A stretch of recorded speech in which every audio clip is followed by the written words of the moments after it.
Hello, topic is cash flow analysis. यानी cash का मतलब क्या है, कैश फ्लो का एनालिसिस कैसे करेंगे और एक कंपनी कैश फ्लो स्टेटमेंट को कब प्रिपेयर करती है और उसका फॉर्मेट क्या है, आज अपने को इतना डिस्कस करना है। तो सबसे पहले हम क्या करेंगे, कैश फ्लो स्टेटमेंट का एनालिसिस करने से पहले, उसका फॉर्मेट देखने से पहले थोड़ा सा बेसिक देखते हैं कि कैश फ्लो स्टेटमेंट की रिक्वायरमेंट क्यों हुई थी। जब भी कोई कंपनी अपने फाइनेंशियल स्टेटमेंट तैयार करती है, एक कंपनी अपने फाइनेंशियल स्टेटमेंट कब प्रिपेयर करती है, at the end of accounting year. तो कंपनी एक्ट 2013 के सेक्शन नंबर 240 में एक कंपनी के फाइनेंशियल स्टेटमेंट को डिस्क्राइब किया गया है। कंपनी के फाइनेंशियल स्टेटमेंट में टोटल 5 स्टेटमेंट इंक्लूड होते हैं। पहला है balance sheet, statement of P&L, cash flow statement, statement of change in equity और लास्ट है एक्सप्लेनेटरी नोट्स, जिसको हम नोट्स ऑफ अकाउंट्स भी बोल सकते हैं। तो इन कंपनी के फाइनेंशियल स्टेटमेंट में से एक स्टेटमेंट कौन सा है, एक स्टेटमेंट कैश फ्लो स्टेटमेंट भी है।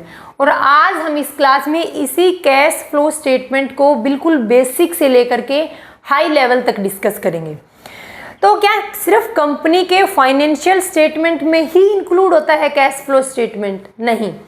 जब एक कंपनी इन फाइनेंशियल स्टेटमेंट का एनालिसिस करती है, तो कंपनी फाइनेंशियल स्टेटमेंट का एनालिसिस करने के लिए 7 टूल्स को यूज करती है। वो 7 टूल्स कौन से हैं जिनके थ्रू कंपनी अपने फाइनेंशियल स्टेटमेंट का एनालिसिस करती है? पहला है comparative statement, common size statement, trend analysis, cash flow statement, fund flow statement और एक है BEP एनालिसिस, एक है रेशियो एनालिसिस। तो कंपनी इन 7 टूल्स के थ्रू अपने फाइनेंशियल स्टेटमेंट का एनालिसिस करती है।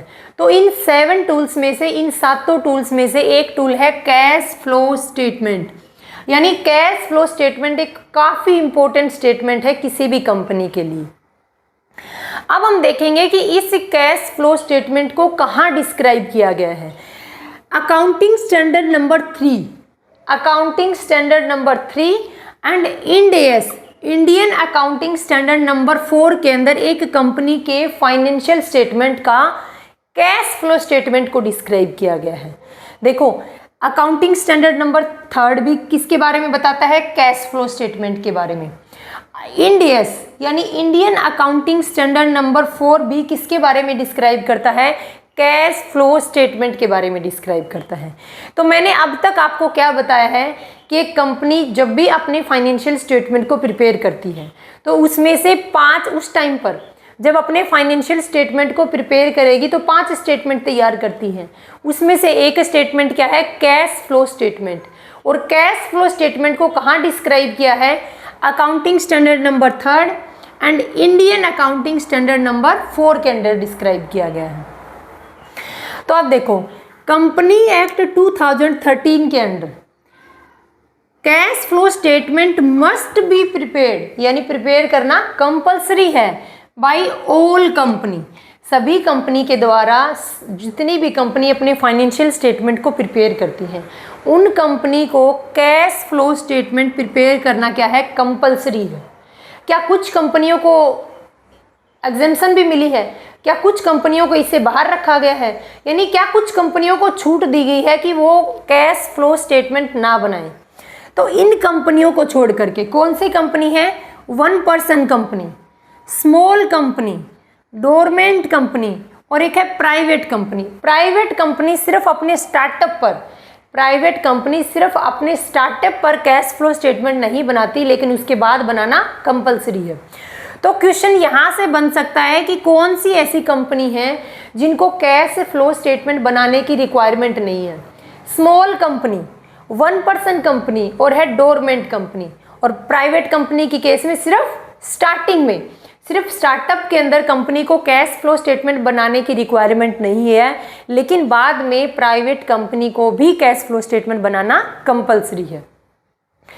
मैंने यहाँ पर एक छोटी सी इन्फॉर्मेशन लिखी है, हालांकि सबको पता है इस चीज़ का, लेकिन फिर भी मैंने डिफरेंस के थ्रू बताया है ताकि अच्छे से ये कंसेप्ट क्लियर हो जाए।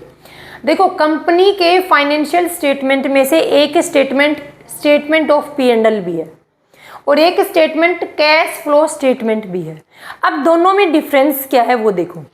Statement of P and L company की क्या बताता है, कंपनी की प्रॉफिटेबिलिटी बताता है, और कैश फ्लो स्टेटमेंट क्या बताता है, कंपनी की लिक्विडिटी के बारे में बताता है। Statement of P and L किस बेस पर तैयार करते हैं, देखो कंपनी के अंदर जब भी बुक्स ऑफ अकाउंट को प्रिपेयर किया जाता है उस टाइम पर जो ट्रांजैक्शन होती हैं, यानी साल के दौरान बिजनेस से रिलेटेड जितनी भी फाइनेंशियल नेचर की ट्रांजैक्शन को बुक्स ऑफ अकाउंट में रिकॉर्ड करते हैं, तो रिकॉर्ड करने के दो बेस हैं। पहला है एक्रूअल बेस, दूसरा है कैश बेस।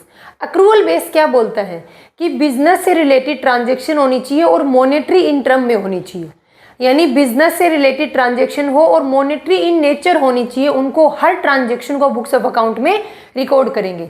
लेकिन कैश बेसिस क्या बोलता है कि बिजनेस से रिलेटेड ट्रांजैक्शन है ठीक है, लेकिन वो सिर्फ कैश में होनी चाहिए, नॉन कैश नेचर की ट्रांजैक्शन को बुक्स ऑफ अकाउंट में रिकॉर्ड नहीं करेंगे। तो जो statement of P and L बनाया जाता है वो अक्रूअल बेसिस पर बनाते हैं। अक्रूअल बेसिस का मतलब क्या है, चाहे ट्रांजैक्शन कैश में हो चाहे ट्रांजैक्शन नॉन कैश नेचर की हो, यानी वो मॉनेटरी इन टर्म में होनी चाहिए, यानी उसको हम पैसे में मेजर करने वाली ट्रांजैक्शन होनी चाहिए और वो बिजनेस से रिलेटेड हो। कैश है या अक्रूअल बेसिस है, यानी कैश है या विदाउट कैश है, इसका मतलब नहीं है, सिर्फ बिजनेस से रिलेटेड हो और मॉनेटरी इन टर्म में हो, सिर्फ इतना ही ध्यान रखना है और उन सभी ट्रांजैक्शन को बुक्स ऑफ अकाउंट में रिकॉर्ड करेंगे। लेकिन कैश फ्लो स्टेटमेंट क्या बोलता है कि कैश फ्लो स्टेटमेंट किस बेस पर तैयार करते हैं, कैश बेसिस पर। कैश बेसिस क्या बोलता है कि बिजनेस से रिलेटेड ट्रांजैक्शन होनी चाहिए ठीक है, लेकिन वो ट्रांजैक्शन कैश नेचर की होनी चाहिए, वो ट्रांजैक्शन नॉन कैश नेचर की नहीं होनी चाहिए। उन्हीं ट्रांजैक्शन को कैश फ्लो स्टेटमेंट में इंक्लूड करते हैं। जो statement of P and L है उसमें सिर्फ कौन सी ट्रांजैक्शन अक्रूअल बेसिस पर तैयार होंगे, तो दोनों ट्रांजैक्शन आएंगी, कैश और नॉन कैश। एग्जांपल देखो, वेजेस पे की, वेजेस पे किया कैश के अंदर, कैश ट्रांजैक्शन है। डेप्रीशिएशन नॉन कैश नेचर की ट्रांजैक्शन है, लेकिन फिर भी हम बुक्स ऑफ अकाउंट में रिकॉर्ड कर रहे हैं, क्यों, क्योंकि statement of P and L हमेशा अक्रूअल बेसिस पर तैयार होता है। नेक्स्ट है डिस्काउंट पे किया, डिस्काउंट रिसीव किया। ये क्या है, ये सारी transaction statement of P and L में रिकॉर्ड होंगी। रीजन है क्योंकि statement of P and L को अक्रूअल बेसिस पर तैयार करते हैं, लेकिन कैश फ्लो स्टेटमेंट हमेशा कैश बेस पर तैयार होता है, इसलिए इसमें सिर्फ वो ट्रांजैक्शन आएंगी जिनका नेचर कैश है। रेंट, वेजेस, सैलरी कुछ भी पे कर रहे हैं, लेकिन पे किस में कर रहे हैं, कैश में कर रहे हैं। कमीशन रिसीव कर रहे हैं, इंटरेस्ट रिसीव कर रहे हैं, लेकिन सिर्फ कैश नेचर की ट्रांजैक्शन आएंगी। तो अगर इन शॉर्ट बताऊं तो statement of P and L company की प्रॉफिटेबिलिटी के बारे में बताता है और statement of P and L accrual basis पर तैयार होता है।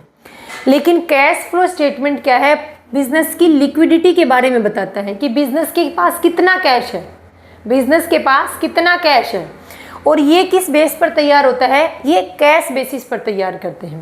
एग्जाम्पल मैंने आपको बता दिया। तो अब तक हमने क्या डिस्कस किया है, अब तक हमने कैश फ्लो स्टेटमेंट का जिक्र भी नहीं किया है कि कैश फ्लो स्टेटमेंट होता क्या है।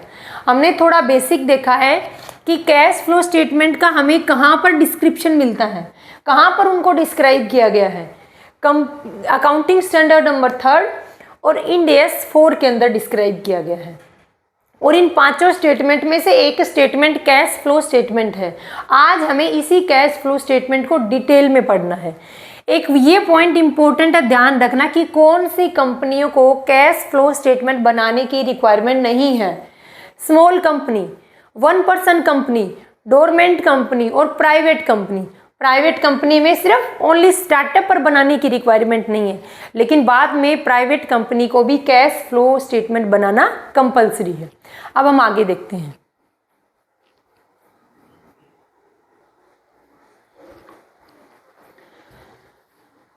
अब हम देखते हैं कि कैश फ्लो स्टेटमेंट क्या है, यानी कैश का मतलब क्या है, फ्लो का मतलब क्या है और स्टेटमेंट का मतलब क्या है। देखो सबसे पहले देखते हैं कैश। कैश के अंदर मैंने यहाँ लिखा है 3 बॉक्स इन इट, यानी एक कैश वर्ड को डिस्क्राइब करने के लिए मैंने 3 बॉक्स का यूज किया।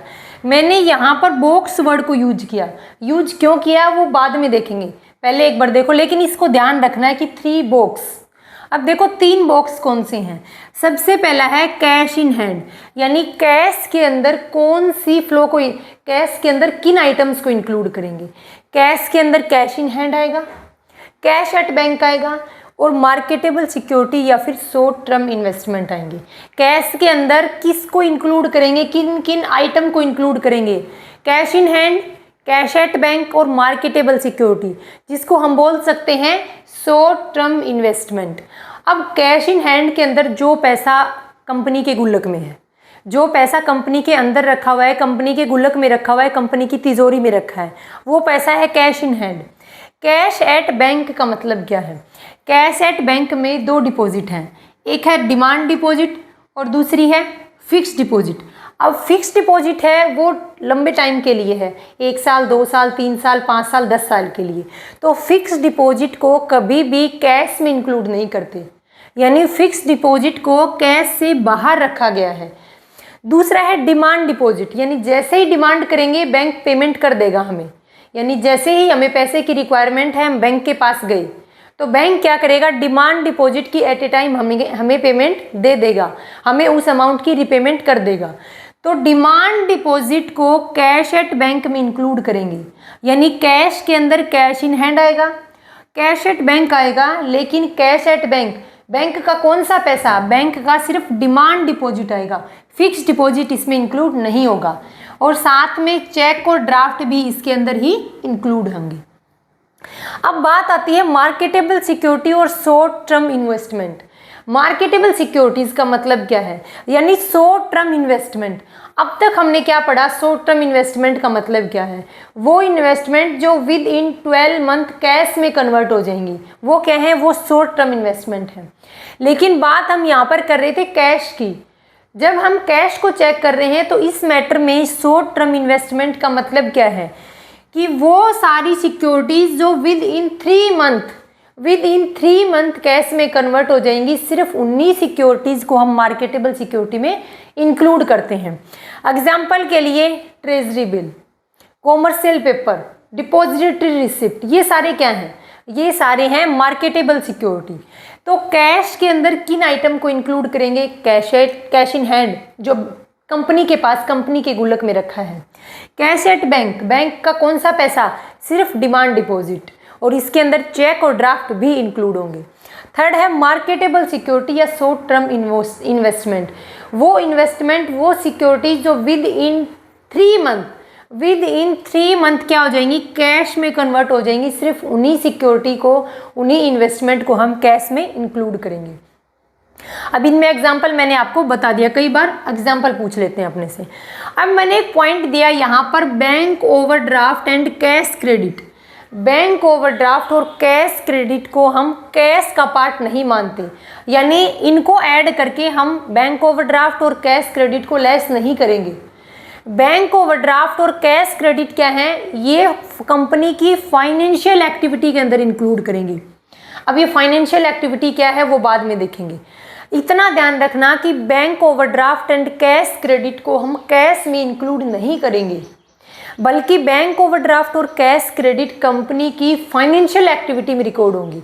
अब ये ऑपरेटिंग एक्टिविटी क्या है, इन्वेस्टिंग एक्टिविटी क्या है, फाइनेंशियल एक्टिविटी क्या है, वो हम बाद में देखेंगे। सिर्फ इतना ध्यान रखना, बैंक ओवरड्राफ्ट, कैश क्रेडिट दोनों ही क्या है, कैश में इंक्लूड नहीं होंगे। कहाँ जाएंगे, कंपनी की जब फाइनेंशियल एक्टिविटी का रिकॉर्ड करेंगे तो कंपनी की फाइनेंशियल एक्टिविटी में जाएंगे।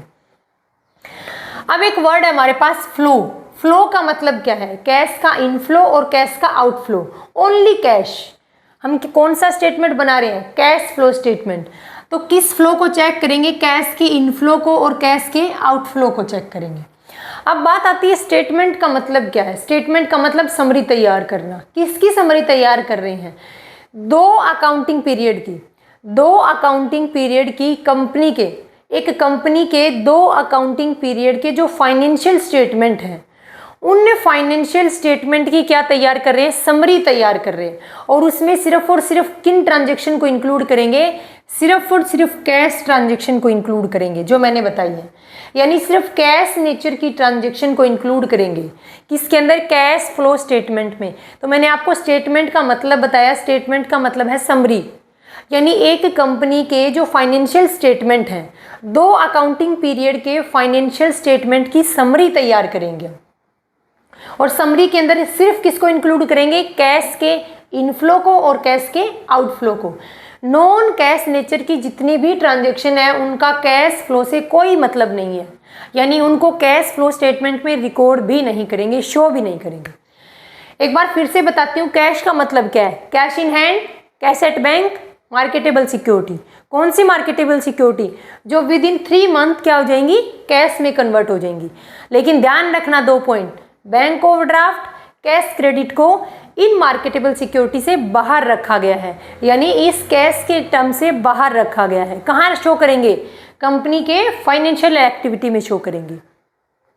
फ्लो का मतलब आपको पता है, इनफ्लो और आउटफ्लो, और स्टेटमेंट का मतलब क्या है, समरी। अब मैं आपको कुछ पॉइंट बताऊंगी जो इंपॉर्टेंट है, ध्यान से सुनना। पॉइंट क्या है, कंपनी के अंदर हम कंपनी के जो भी ट्रांजैक्शन से इनफ्लो हो रहा है कैश का, और जिस भी ट्रांजैक्शन से कैश का आउटफ्लो हो रहा है उसको रिकॉर्ड करते हैं, यानी इसके अंदर हम कैश नेचर की ट्रांजैक्शन का शो करेंगे। कुछ ट्रांजैक्शन ऐसी हैं जो कैश नेचर की हैं, कुछ ट्रांजैक्शन ऐसी हैं जो कैश नेचर की हैं, लेकिन फिर भी हम उनको कैश फ्लो स्टेटमेंट में रिकॉर्ड नहीं करते। रीज़न क्या है, ट्रांजैक्शन कैश नेचर की हैं लेकिन फिर भी कैश फ्लो स्टेटमेंट में रिकॉर्ड नहीं कर रहे।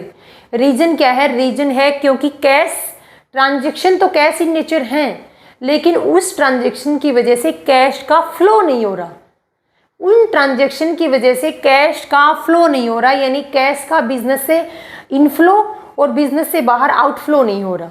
क्या ध्यान दिया, कुछ ट्रांजैक्शन जो बिजनेस से रिलेटेड है वो कैश इन नेचर तो हैं, लेकिन उन ट्रांजैक्शन की वजह से बिजनेस के अंदर कैश का इनफ्लो या फिर कैश का आउटफ्लो नहीं हो रहा। इस वजह से उन आइटम को कैश फ्लो स्टेटमेंट में रिकॉर्ड नहीं करेंगे। अब मैं उन आइटम को बताती हूँ आपको कौन से हैं।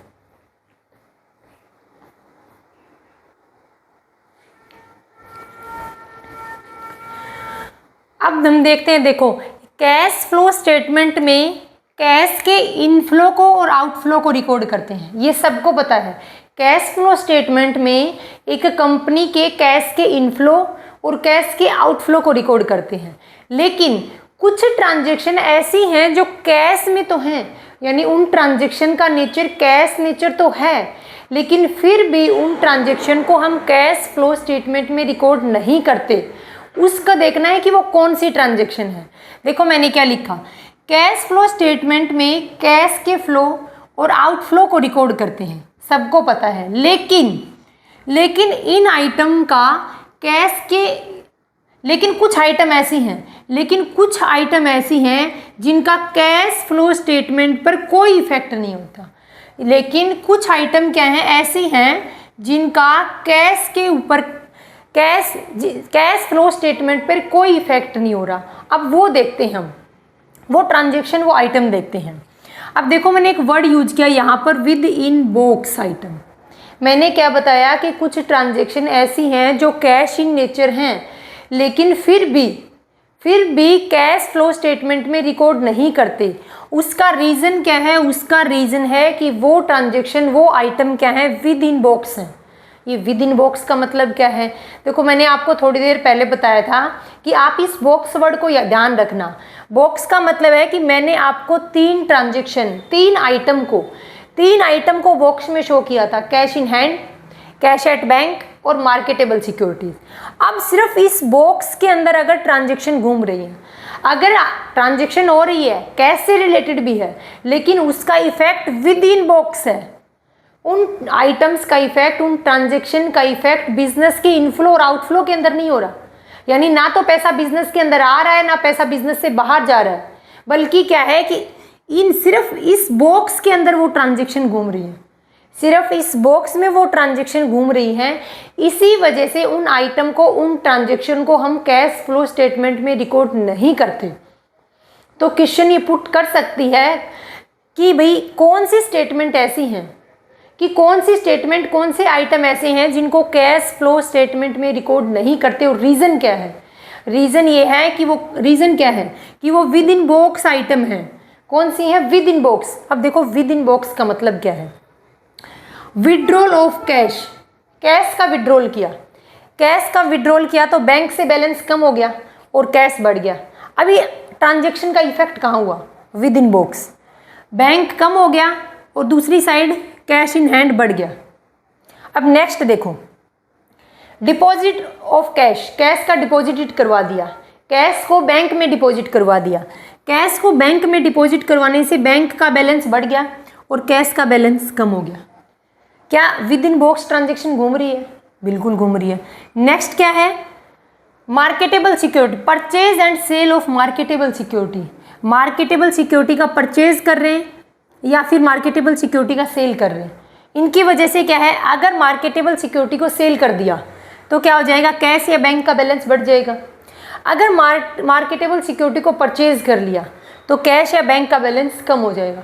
यानी जो ट्रांजेक्शन विद इन बॉक्स घूमती हैं, जिन ट्रांजेक्शन का effect cash in hand, cash at bank और मार्केटेबल सिक्योरिटी के अंदर ही रहता है, उन सभी आइटम को, उन सभी ट्रांजेक्शन को कभी भी कैश फ्लो स्टेटमेंट में रिकॉर्ड नहीं करेंगे। रीज़न क्या है? क्योंकि कैश के अंदर तो ट्रांजेक्शन है, लेकिन कैश का बिजनेस से बाहर इनफ्लो और आउटफ्लो नहीं हो रहा। सिर्फ इसी बॉक्स के अंदर, सिर्फ इसी बॉक्स के अंदर वो ट्रांजेक्शन क्या कर रही है? इनफ्लो और आउटफ्लो। फ्लो तो हुआ ही नहीं, बिजनेस से इनफ्लो और आउटफ्लो नहीं हुआ, बल्कि विद इन बॉक्स घूम रही है वो ट्रांजेक्शन। इसी वजह से इन ट्रांजेक्शन को विड्रॉल ऑफ कैश, कैश का विड्रॉल कर लिया, कैश बैंक में जमा करवा दिया, या फिर किन्हीं मार्केटेबल सिक्योरिटी को या तो परचेज कर लिया या सेल कर लिया, इसकी वजह से कैश का फ्लो नहीं हुआ, सिर्फ ट्रांजेक्शन का इफेक्ट विद इन बॉक्स ही हुआ है। इस वजह से इन ट्रांजेक्शन को कभी भी कैश फ्लो स्टेटमेंट में रिकॉर्ड नहीं करते। क्यों? क्योंकि कैश का फ्लो नहीं हो रहा बिजनेस से बाहर। देखो लिखा है नीचे, यानी पैसा बिजनेस से बाहर नहीं गया, यानी ना तो पैसा बिजनेस से बाहर गया ना बिजनेस से अंदर आया। क्या हुआ है? सिर्फ विद इन बॉक्स वो ट्रांजेक्शन का इफेक्ट घूम रहा है। इस वजह से क्या है, इनको कैश फ्लो स्टेटमेंट में रिकॉर्ड नहीं करेंगे। यानी कैश फ्लो स्टेटमेंट के ऊपर कोई इफेक्ट ही नहीं हो रहा, तो उसको रिकॉर्ड कहाँ से करेंगे? नीचे लिखा है no flow of cash, cash का कोई फ्लो नहीं हो रहा। अब आप बोलोगे कि ऐसी कौन सी ट्रांजेक्शन है जिनसे कैश का इनफ्लो और आउटफ्लो होता है? जैसे दो एग्जाम्पल लिए मैंने यहाँ पर। Sale of fix assets, fix assets को सेल कर दिया। फिक्स एसेट्स को सेल करने से कंपनी के अंदर क्या हुआ? इनफ्लो हुआ। फिक्स एसेट्स को सेल करने से पैसा कंपनी के अंदर आया है, यानी कैश का इनफ्लो हुआ है। रीपेमेंट ऑफ लोन, कंपनी ने क्या किया? लोन लिया था, आज कंपनी उस लोन की रीपेमेंट कर रही है, तो लोन की रीपेमेंट से कंपनी से क्या गया? कैश गया। कैश गया यानी कैश का आउटफ्लो हुआ है। तो वो ट्रांजेक्शन जो कैश इन नेचर है, लेकिन उन ट्रांजेक्शन की वजह से कैश का या तो इनफ्लो होना चाहिए या फिर कैश का आउटफ्लो होना चाहिए, वही ट्रांजेक्शन कैश फ्लो स्टेटमेंट में रिकॉर्ड करेंगे। कैश फ्लो स्टेटमेंट बनता किसके बेस पर है? कैश फ्लो स्टेटमेंट कंपनी के जो फाइनेंशियल स्टेटमेंट है, यानी स्टेटमेंट ऑफ P&L और बैलेंस शीट के बेस पर बनता है। तो स्टेटमेंट ऑफ P&L और बैलेंस शीट की सिर्फ उन्हीं ट्रांजेक्शन को रिकॉर्ड करेगा जो सिर्फ कैश इन नेचर हो, और दूसरा उनसे फ्लो होना जरूरी है कैश का, ध्यान रखना। अब देखो, according to SEBI, not according to company act, according to SEBI, according to SEBI method of cash flow statement, यानी कैश फ्लो स्टेटमेंट के मेथड को सेबी ने डिस्क्राइब किया है। किसने डिस्क्राइब? कंपनी एक्ट में कैश फ्लो स्टेटमेंट के मेथड को डिस्क्राइब नहीं किया गया है। तो according to SEBI cash flow statement के दो मेथड बताए गए हैं। पहला है डायरेक्ट मेथड और दूसरा है इनडायरेक्ट मेथड। तो कंपनी अपने जब कैश फ्लो स्टेटमेंट को तैयार करेगी तो दोनों मेथड में से किसी भी मेथड को फॉलो करके अपने कैश फ्लो स्टेटमेंट को प्रिपेयर कर सकती है। लेकिन लिस्टेड कंपनियों को सिर्फ अपना कैश फ्लो इनडायरेक्ट मेथड के थ्रू ही तैयार करना है। कौन सी कंपनी? Only listed company. सिर्फ लिस्टेड कंपनियों के लिए कंपलसरी किया गया है कि जब भी वो कैश फ्लो स्टेटमेंट बनाएंगी, अपना cash flow statement indirect method के थ्रू ही बनाना है। ऐसा कहाँ डिस्क्राइब किया है? कंपनी के सेबी के प्रोविज़न में दिया गया है। सेबी ने जो गाइडलाइंस दी हैं, तो सेबी ने अपनी गाइडलाइंस में बताया है कि कंपनी जब भी अपने फाइनेंशियल स्टेटमेंट में कैश फ्लो स्टेटमेंट को तैयार करे, तो कैश फ्लो स्टेटमेंट में सिर्फ लिस्टेड कंपनियां इनडायरेक्ट मेथड के थ्रू ही अपने कैश फ्लो स्टेटमेंट को प्रिपेयर करेंगे। तो ये पॉइंट ध्यान रखना, क्योंकि ये पॉइंट बुक्स में शायद नहीं मिलेगा, लेकिन आप इस पॉइंट को ध्यान रखना। इन ट्रांजैक्शन को हम कैश फ्लो स्टेटमेंट में रिकॉर्ड नहीं करेंगे, क्योंकि कैश का इनफ्लो और आउटफ्लो नहीं हो रहा। ट्रांजैक्शन तो कैश नेचर की हैं, लेकिन कैश का इनफ्लो और आउटफ्लो नहीं हुआ, इस वजह से इनको कैश फ्लो स्टेटमेंट में नहीं रिकॉर्ड कर रहे।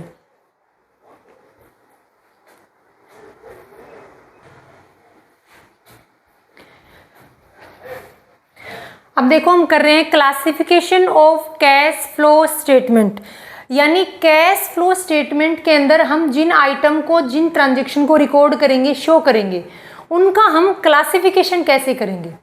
जो मैंने आपको 2 मिनट पहले बताया था कि कैश फ्लो स्टेटमेंट तैयार करने के सेबी के अकॉर्डिंग 2 मेथड हैं।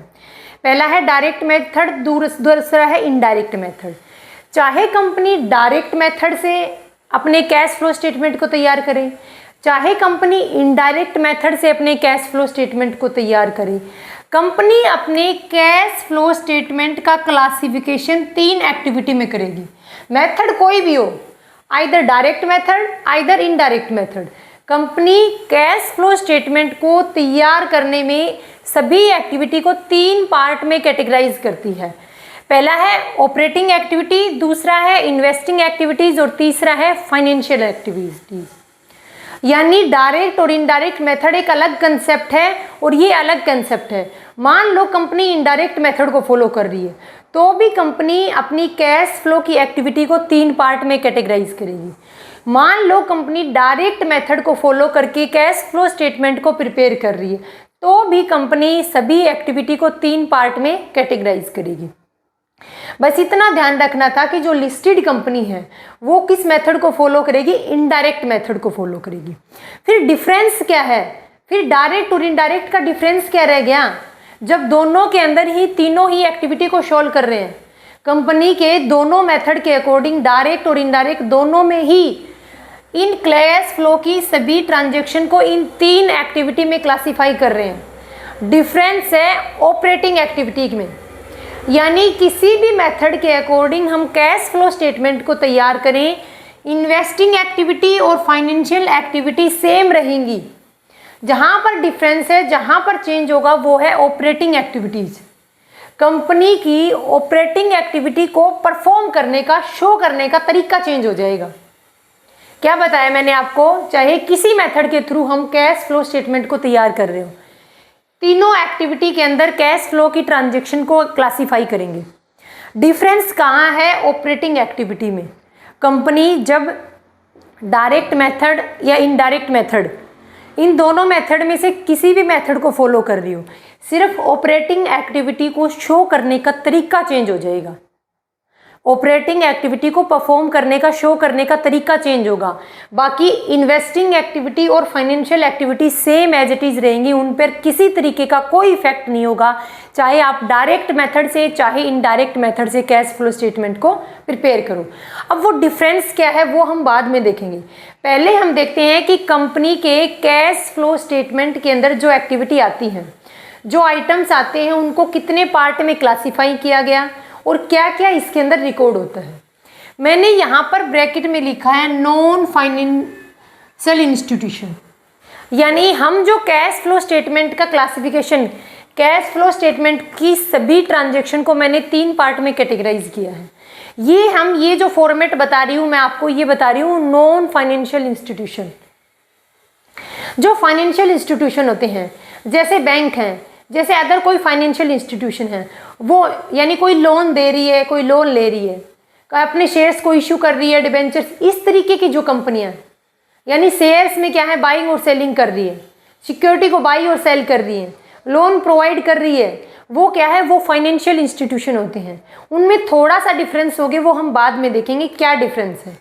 बट एट ए टाइम हम क्या देख रहे हैं, कंपनी के कौन सी इंस्टीट्यूशन, नॉन फाइनेंशियल इंस्टीट्यूशन की एक्टिविटी को देखेंगे। समझ आ गया होगा, थोड़ा सा कंफ्यूजन हो सकता है। देखो दो मेथड है, एक डायरेक्ट मेथड और एक इनडायरेक्ट मेथड। चाहे हम डायरेक्ट मेथड से कैश फ्लो स्टेटमेंट को तैयार करें, चाहे इनडायरेक्ट मेथड से, क्लासिफिकेशन इसी तरीके से होगा।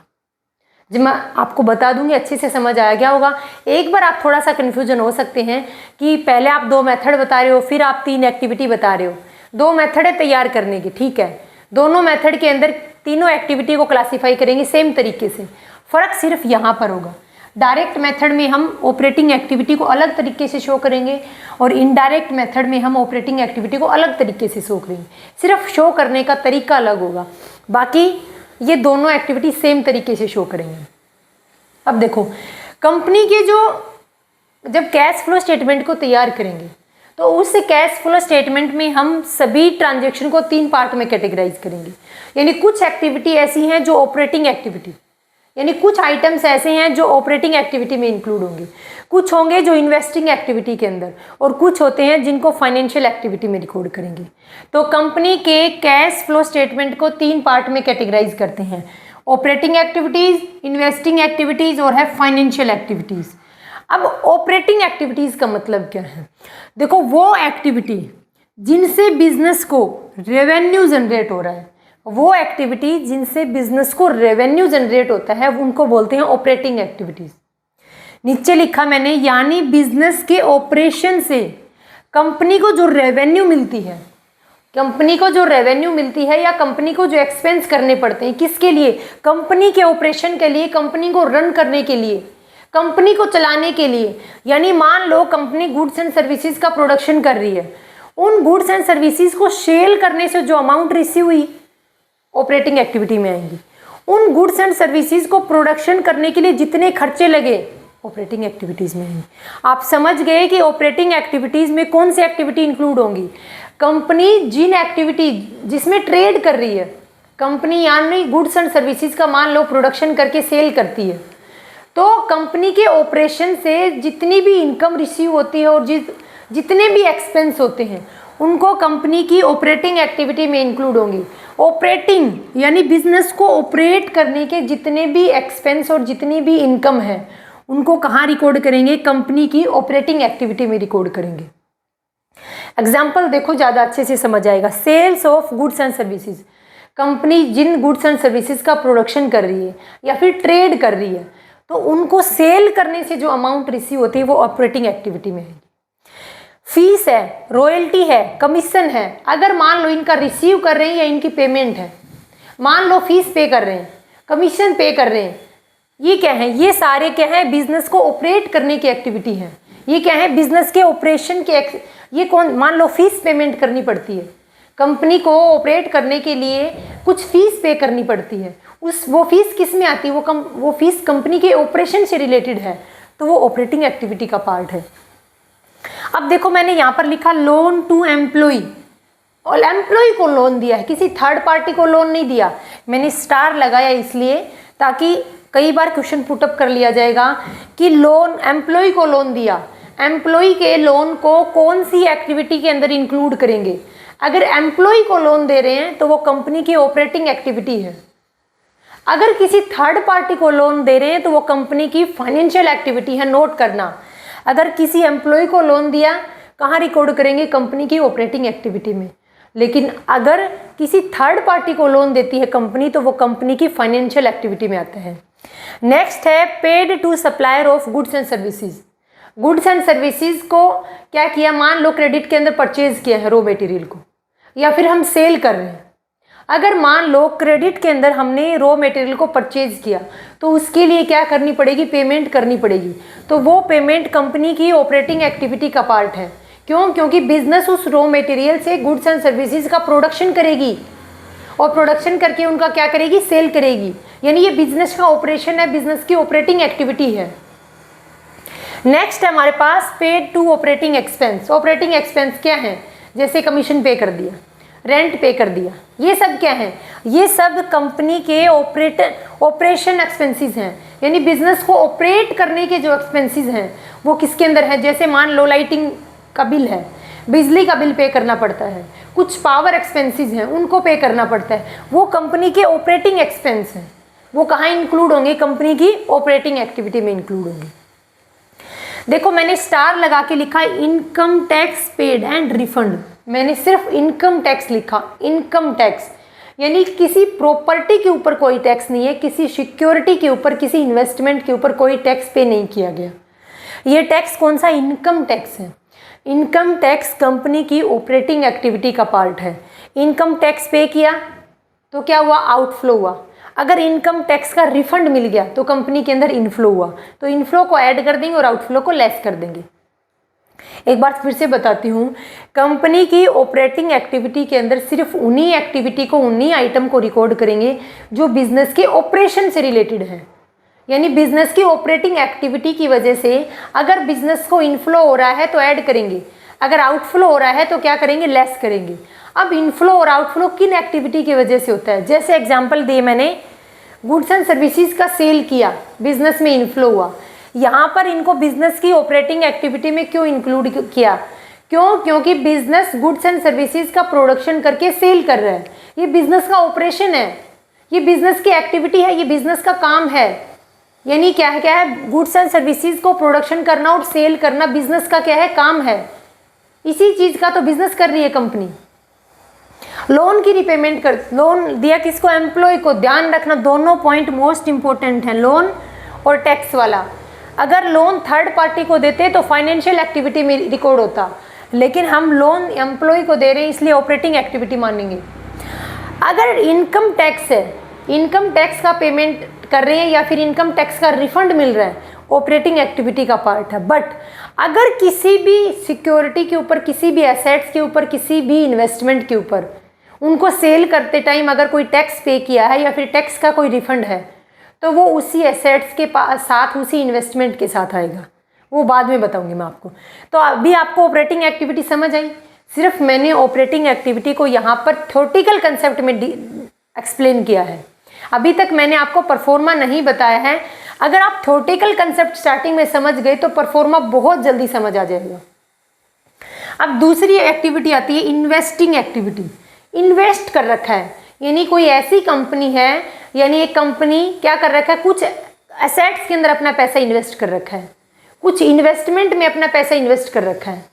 जैसे कि एसेट्स को परचेज किया और सेल करने का फ्लो। अगर एसेट्स को परचेज किया तो कैश का आउटफ्लो हुआ, अगर एसेट्स को सेल किया तो क्या हुआ? इनफ्लो हुआ। तो एसेट्स के परचेज और सेल्स का फ्लो रिकॉर्ड करेंगे कहाँ पर? इन्वेस्टिंग एक्टिविटी के अंदर।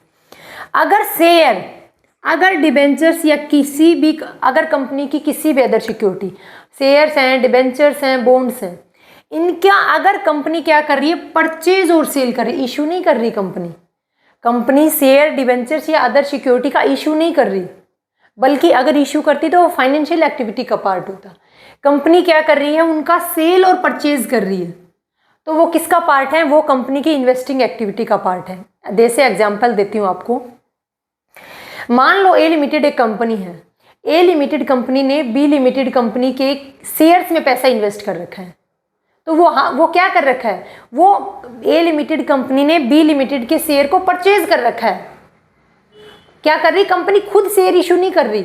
कंपनी खुद शेयर इशू करेगी तो वो फाइनेंशियल एक्टिविटी का पार्ट है, बल्कि कंपनी ने किसी अदर कंपनी के अंदर पैसा इन्वेस्ट कर रखा है, तो वो कहाँ पर आएगा? वो आएगा इन्वेस्टिंग एक्टिविटी का पार्ट। देखो पैसा इन्वेस्ट कर रखा है, इन्वेस्ट कर रखा है मतलब इन्वेस्टिंग एक्टिविटी है। वो किसी एसेट्स को परचेज कर रखा है, एसेट्स में पैसा इन्वेस्ट कर दिया, इन्वेस्टिंग एक्टिविटी का पार्ट है। अदर इनकम रिसीव हो रही है, जैसे कंपनी ने मान लो किसी अदर कंपनी की सिक्योरिटी में पैसा लगा दिया, उस सिक्योरिटी के ऊपर कंपनी को क्या है? इंटरेस्ट और डिविडेंड रिसीव हो रहे हैं, तो वो अदर इनकम मान लेंगे। डिटेल में आपको परफॉर्मा में जब बनाऊंगी तब बताऊंगी, लेकिन अभी मैं आपको सिर्फ थ्योरेटिकल कंसेप्ट बता रही हूँ इसका। तो इन्वेस्टिंग एक्टिविटी का मतलब है कि कंपनी ने जहाँ पर पैसा इन्वेस्ट कर रखा है वो कौन से आएंगे? वो इन्वेस्टिंग एक्टिविटी का पार्ट है। एसेट्स का परचेज कर रही है, एसेट्स को सेल कर रही है कंपनी, शेयर, डिबेंचर्स, बॉन्ड, इनका क्या है, परचेज और सेल कर रही हैं, तो वो इन्वेस्टिंग एक्टिविटी का पार्ट है, इश्यू नहीं कर रही। अदर इनकम है, कहाँ रिकॉर्ड करेंगे, इन्वेस्टिंग एक्टिविटी में। मैंने हाईलाइट करके एक लाइन लिखी है यहाँ पर, पूरी फैमिली साथ रहेगी। क्या मतलब है इसका, पूरी फैमिली साथ रहेगी। देखो, अगर मान लो कंपनी ने एक असेट्स को परचेज किया या फिर असेट्स को सेल किया, कुछ भी ले लो आप। मान लो कंपनी ने बिल्डिंग को क्या कर दिया, सेल कर दिया। अब बिल्डिंग का परचेज किया है तो क्या है, अगर बिल्डिंग को परचेज किया है तो कैश का आउटफ्लो हुआ है, कहाँ रिकॉर्ड करेंगे, इन्वेस्टिंग एक्टिविटी में। अब क्या कर रहे हैं, उसी बिल्डिंग को सेल कर दिया। बिल्डिंग को सेल करने से क्या हुआ है, कैश का इनफ्लो हुआ है। उस कैश के इनफ्लो को कहाँ रिकॉर्ड करेंगे, इन्वेस्टिंग एक्टिविटी में, सबको पता है। अब जो मैं बताने जा रही हूँ वो पॉइंट ध्यान से सुनना। इस बिल्डिंग से रिलेटेड जुड़ी हुई, यानी इस बिल्डिंग से जुड़ी हुई जितनी भी ट्रांजैक्शन होंगी, उन ट्रांजैक्शन को हम इन्वेस्टिंग एक्टिविटी में ही रिकॉर्ड करेंगे। कैसे, बिल्डिंग का सेल किया, मान लिया कि इन्वेस्टिंग एक्टिविटी का पार्ट है, ठीक है, लेकिन इस बिल्डिंग को सेल करने पर टैक्स पे किया गया। इस बिल्डिंग को सेल करने पर, परचेज करने पर, आइदर परचेज और सेल्स, मान लो टैक्स पे किया गया। उस टैक्स को कहाँ रिकॉर्ड करेंगे, क्या टैक्स ऑपरेटिंग एक्टिविटी में जाएगा? वो बिजनेस की ऑपरेटिंग एक्टिविटी का पार्ट नहीं है, बल्कि बिजनेस की बिल्डिंग को परचेज या सेल करने पर टैक्स पे किया गया है।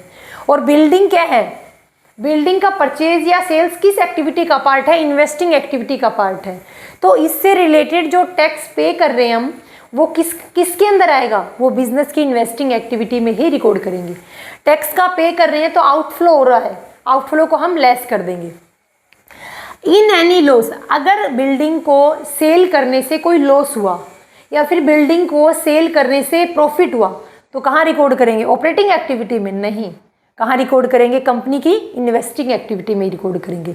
अगर लॉस हुआ तो लॉस क्या है, लॉस आउटफ्लो है, लॉस हुआ तो लेस कर देंगे, और अगर प्रॉफिट हुआ तो इनफ्लो है तो ऐड कर देंगे।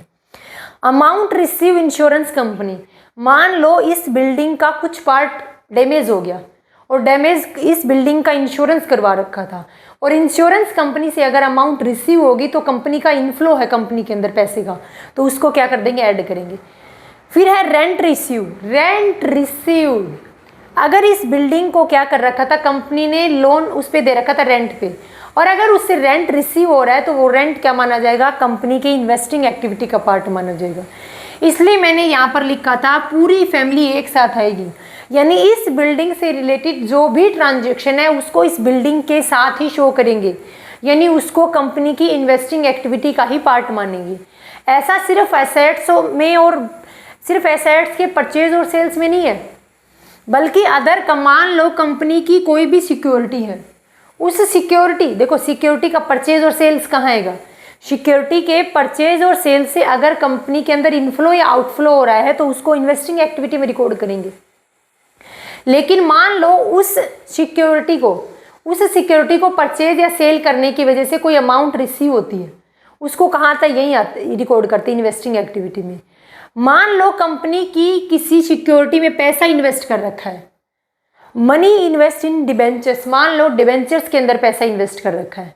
अब किसी कंपनी के डिबेंचर्स को परचेज कर लिया, मान लो किसी कंपनी के डिबेंचर्स को परचेज कर लिया, यानी डिबेंचर्स में पैसा इन्वेस्ट कर दिया, पैसा इन्वेस्ट किया तो इन्वेस्टिंग एक्टिविटी का पार्ट है, ठीक है। हम कहाँ शो करेंगे डिबेंचर्स को, इन्वेस्टिंग एक्टिविटी में।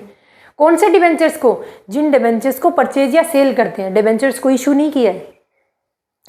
अब इन डिबेंचर्स के ऊपर इंटरेस्ट इशू होगा, वो इंटरेस्ट कहाँ आएगा, वो इंटरेस्ट ऑपरेटिंग एक्टिविटी का पार्ट नहीं है, बल्कि पूरी फैमिली एक साथ आएगी। अगर उन डिबेंचर्स के अंदर पैसा इन्वेस्ट किया है, इन्वेस्टिंग एक्टिविटी का पार्ट है, तो उस डिबेंचर्स के ऊपर जो इंटरेस्ट रिसीव होगा वो भी इन्वेस्टिंग एक्टिविटी का पार्ट है। मान लो कंपनी ने किसी दूसरी कंपनी के शेयर में पैसा इन्वेस्ट कर रखा है, पैसा इन्वेस्ट किया, इन्वेस्टिंग एक्टिविटी का पार्ट है। उस इन्वेस्टमेंट के ऊपर कंपनी को डिविडेंड रिसीव हुआ, तो वो डिविडेंड ऑपरेटिंग एक्टिविटी का पार्ट है, नहीं, बल्कि वो डिविडेंड क्या है, इन्वेस्टिंग एक्टिविटी का पार्ट है। क्यों? क्योंकि पूरी फैमिली साथ आएगी। और कंपनी ने जब शेयर्स के अंदर पैसा इन्वेस्ट किया तो इन्वेस्टिंग एक्टिविटी का पार्ट था, तो आज जब कंपनी को उस शेयर्स के ऊपर डिविडेंड रिसीव हुआ है तो वो डिविडेंड भी कंपनी की इन्वेस्टिंग एक्टिविटी का पार्ट होगा। इसलिए कंपनी की जब हम इन्वेस्टिंग एक्टिविटी शो करेंगे ना, कि इन्वेस्टिंग एक्टिविटी में किन किन ट्रांजेक्शन को, किन किन आइटम को रिकॉर्ड करेंगे, तो वहाँ पर हम नीचे लिखेंगे इंटरेस्ट और डिविडेंड का रिसीव, अगर इंटरेस्ट रिसीव हो रहा है या फिर डिविडेंड रिसीव हो रहा है। अगर किसी कंपनी में पैसा इन्वेस्ट कर रहे हैं, अगर किसी कंपनी के डिबेंचर्स को हमने परचेज कर लिया, यानी उस कंपनी के डिबेंचर्स में पैसा लगा दिया, पैसा लगाने से क्या मिलेगा, उस डिबेंचर्स के ऊपर इंटरेस्ट मिलेगा। कंपनी ने क्या किया, किसी दूसरी कंपनी के शेयर्स में पैसा इन्वेस्ट कर दिया, इन्वेस्ट किया तो कंपनी ने किसी दूसरी कंपनी के शेयर को परचेज कर लिया। परचेज करने की वजह से क्या हुआ है, परचेज करने की वजह से कंपनी को उन शेयर के ऊपर डिविडेंड मिलेगा। अगर डिविडेंड मिलेगा, यानी अगर इंटरेस्ट और डिविडेंड का रिसीव है, इंटरेस्ट और डिविडेंड का अगर रिसीव है, तो वो किस एक्टिविटी का पार्ट माना जाएगा, कंपनी की इन्वेस्टिंग एक्टिविटी का पार्ट माना जाएगा।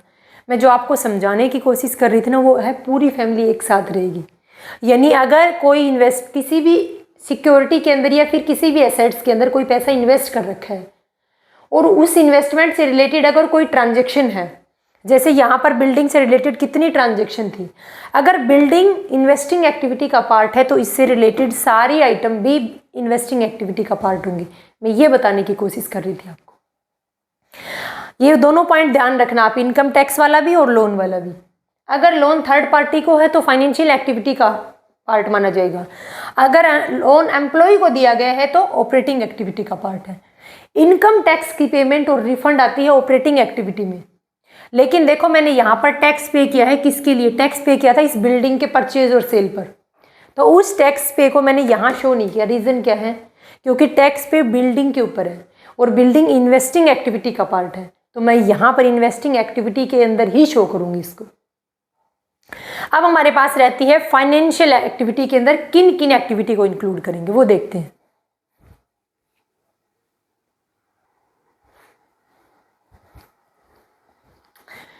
नेक्स्ट अपने पास है फाइनेंशियल एक्टिविटीज़। फाइनेंशियल एक्टिविटीज़ में कौन कौन सी एक्टिविटीज़ आएंगी, देखो वो एक्टिविटीज़ जो कंपनी की बोरोविंग और कैपिटल से रिलेटेड है, जो कंपनी की सिर्फ और सिर्फ बोरोविंग और सिर्फ कैपिटल से रिलेटेड है। इन्वेस्टिंग एक्टिविटी में कौन सी एक्टिविटीज़ आती हैं, जो कंपनी की इन्वेस्टमेंट से रिलेटेड है, यानी कंपनी ने एसेट्स को परचेज किया, एसेट्स को सेल किया, कंपनी ने किसी इन्वेस्टमेंट को परचेज किया, इन्वेस्टमेंट को सेल किया, कंपनी ने किसी अदर कंपनी की सिक्योरिटीज़ के अंदर पैसा इन्वेस्ट किया और उन सिक्योरिटी से जो अमाउंट रिसीव हुई, सिर्फ इतनी ही ट्रांजैक्शन को हम इन्वेस्टिंग एक्टिविटी में रिकॉर्ड करेंगे। और ऑपरेटिंग एक्टिविटी में कौन सी एक्टिविटी आएंगी, जो बिजनेस के ऑपरेशन से रिलेटेड हैं, जो बिजनेस के ऑपरेशन से रिलेटेड हैं, जैसे कि जो ऑपरेटिंग एक्सपेंस हैं, वो सारी एक्टिविटी कहाँ आएंगी, बिजनेस के ऑपरेटिंग एक्टिविटीज़ में।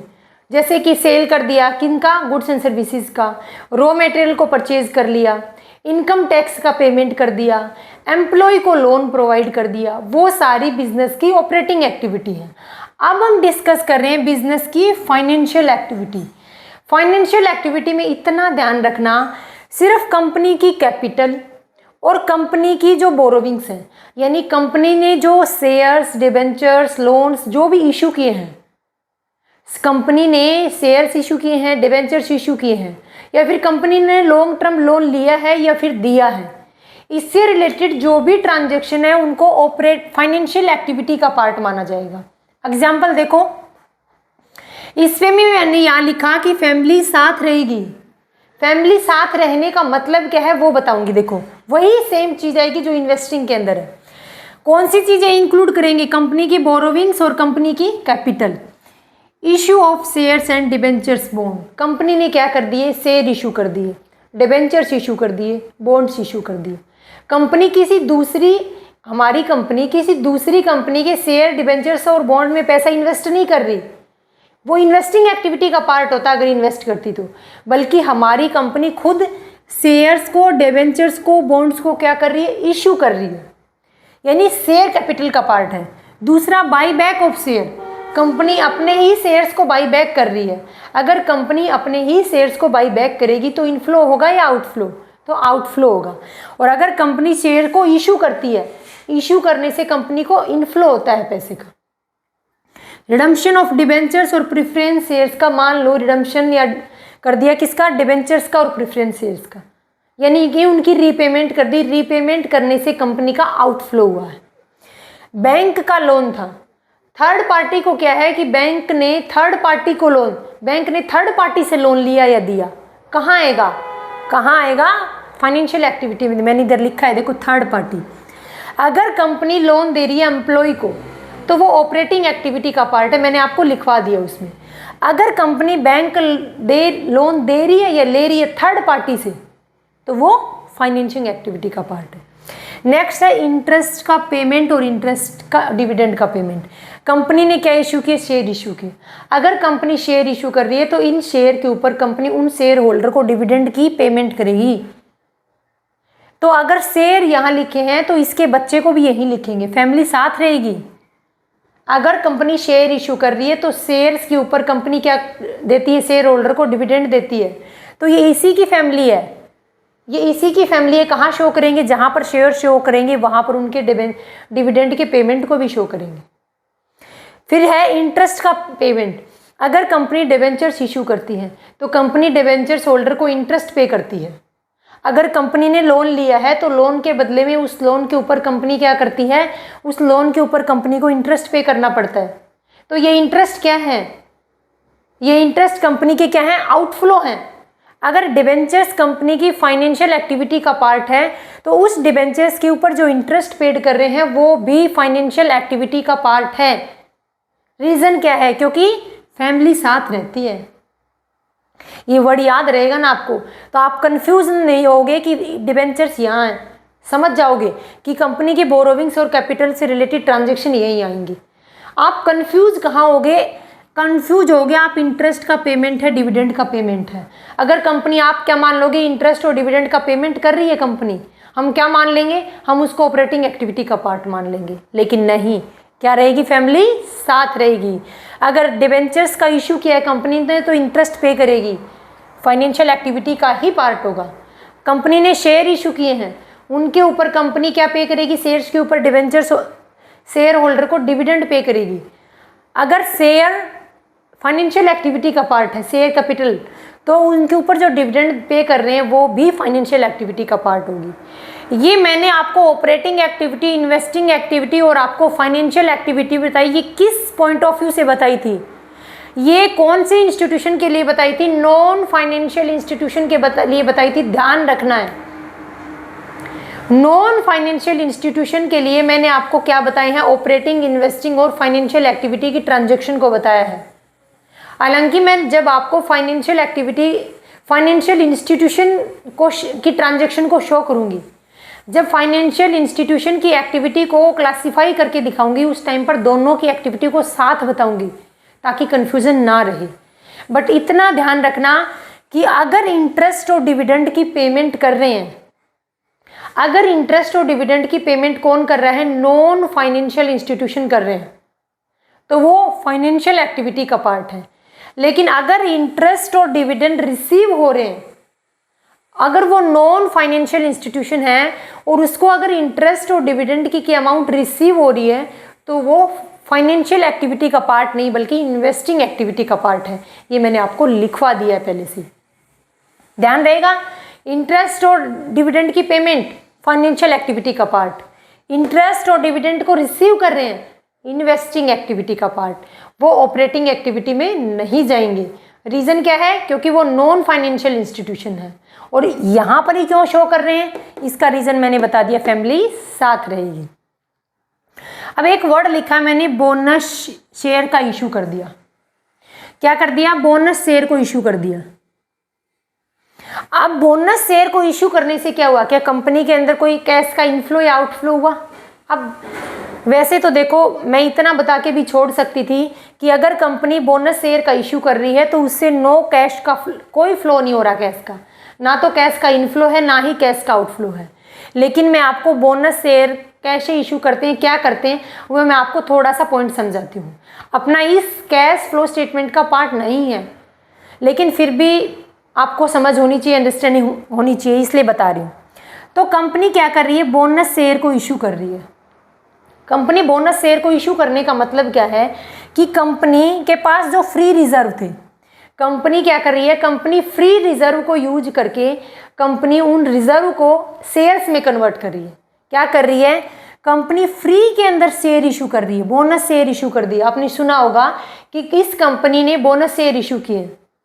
कंपनी क्या करती है, कंपनी फ्री के अंदर अपने जो एग्जिस्टिंग शेयर होल्डर हैं, कंपनी के अंदर जो एग्जिस्टिंग शेयर होल्डर हैं, उन शेयर होल्डर को कंपनी क्या करती है, बोनस शेयर इशू करती है। इन शेयर के बदले में कंपनी इन शेयर होल्डर से कोई भी अमाउंट रिसीव नहीं करती, बल्कि कैसे देती है, फ्री में देती है। ऐसा क्यों? कंपनी फ्री के अंदर शेयर कब से अलॉट करने लगी? कंपनी का कुछ ना कुछ तो फायदा है। देखो, कंपनी फ्री में शेयर अलॉट कर रही है, इसका मतलब कंपनी कुछ तो फायदा होगा कंपनी को। अब वो फायदा क्या है वो देखेंगे। देखो, इतना ध्यान रखना कि बोनस शेयर इशू करने का मतलब क्या है, कि कंपनी फ्री के अंदर शेयर अलॉट कर रही है, किनको, एग्जिस्टिंग शेयर होल्डर को। दूसरा पॉइंट क्या है कि बोनस शेयर इशू करने से कंपनी का कोई भी कैश का इनफ्लो और आउटफ्लो नहीं होगा। कंपनी ने बोनस शेयर इशू कर दिए, अपने एग्जिस्टिंग शेयर होल्डर को इशू किए, वो शेयर होल्डर उसके बदले में कोई भी कैश की पेमेंट नहीं कर रहे, तो कोई भी कैश का इनफ्लो नहीं हुआ है। तो बोनस शेयर का इशू करना कंपनी का नो कैश का इनफ्लो और आउटफ्लो है, यानी उसको कैश फ्लो स्टेटमेंट में रिकॉर्ड ही नहीं करेंगे। अब देखो, बोनस शेयर का इशू करना क्या है, कैसे है, वो देखते हैं।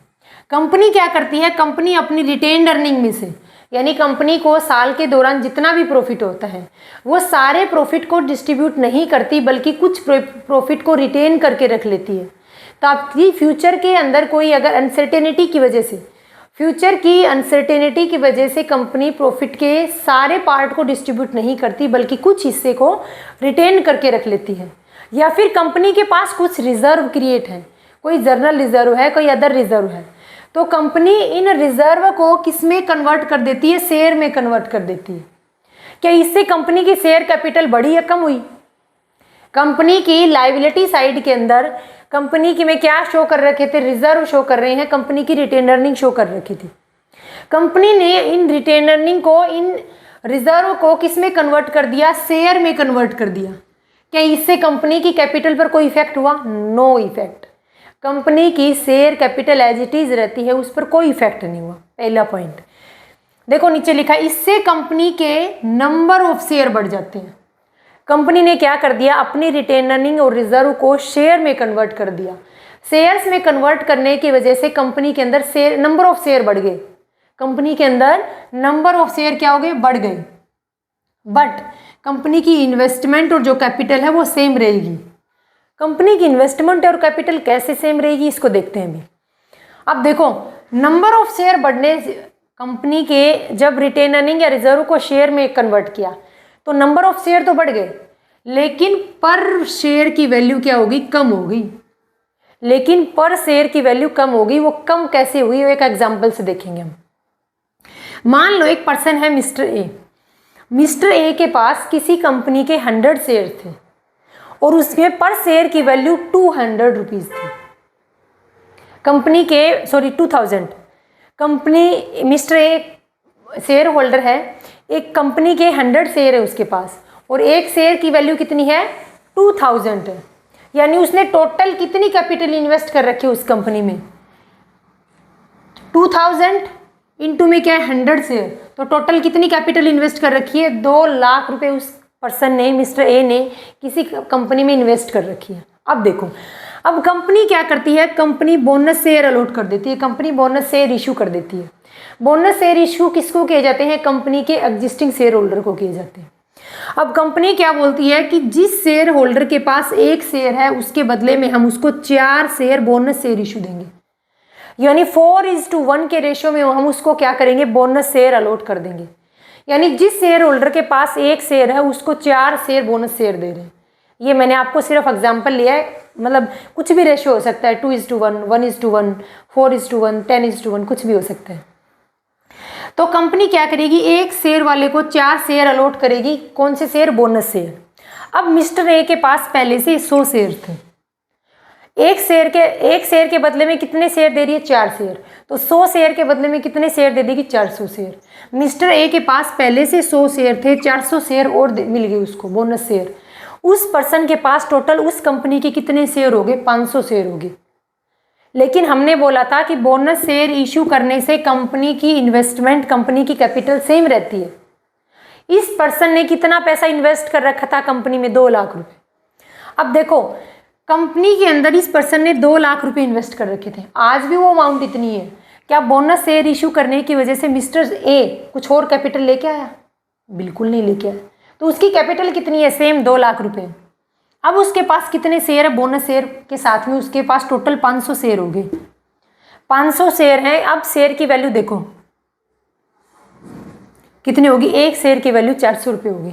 मैंने आपको क्या बोला था कि पर शेयर वैल्यू कम हो जाएगी। बोनस शेयर इशू करने की वजह से कंपनी के पर शेयर की वैल्यू कम हो जाती है। पहले उस शेयर की वैल्यू कितनी थी? 2000 रुपये थी, यानी 2000 रुपये का एक शेयर था, आज वो 400 रुपये का रह गया है। ऐसा क्यों करती है कंपनी? कंपनी अपने ही शेयर की वैल्यू गिरा रही है। कंपनी को पता था एक तो मेरे रिजर्व कम हो रहे हैं, अगर कंपनी को पता था अगर मैं बोनस शेयर इशू करूंगी तो मेरे रिजर्व कम हो जाएंगे, दूसरा मेरे शेयर की वैल्यू गिरेगी, ये कंपनी को पता था 100%। देख लो, मैंने आपके सामने कैलकुलेशन करके बताई है, फिर भी कंपनी ऐसा क्यों करती है? पहला रीज़न तो है कि कंपनी के पास कई बार क्या होता है, एक्सेस रिजर्व हो जाते हैं।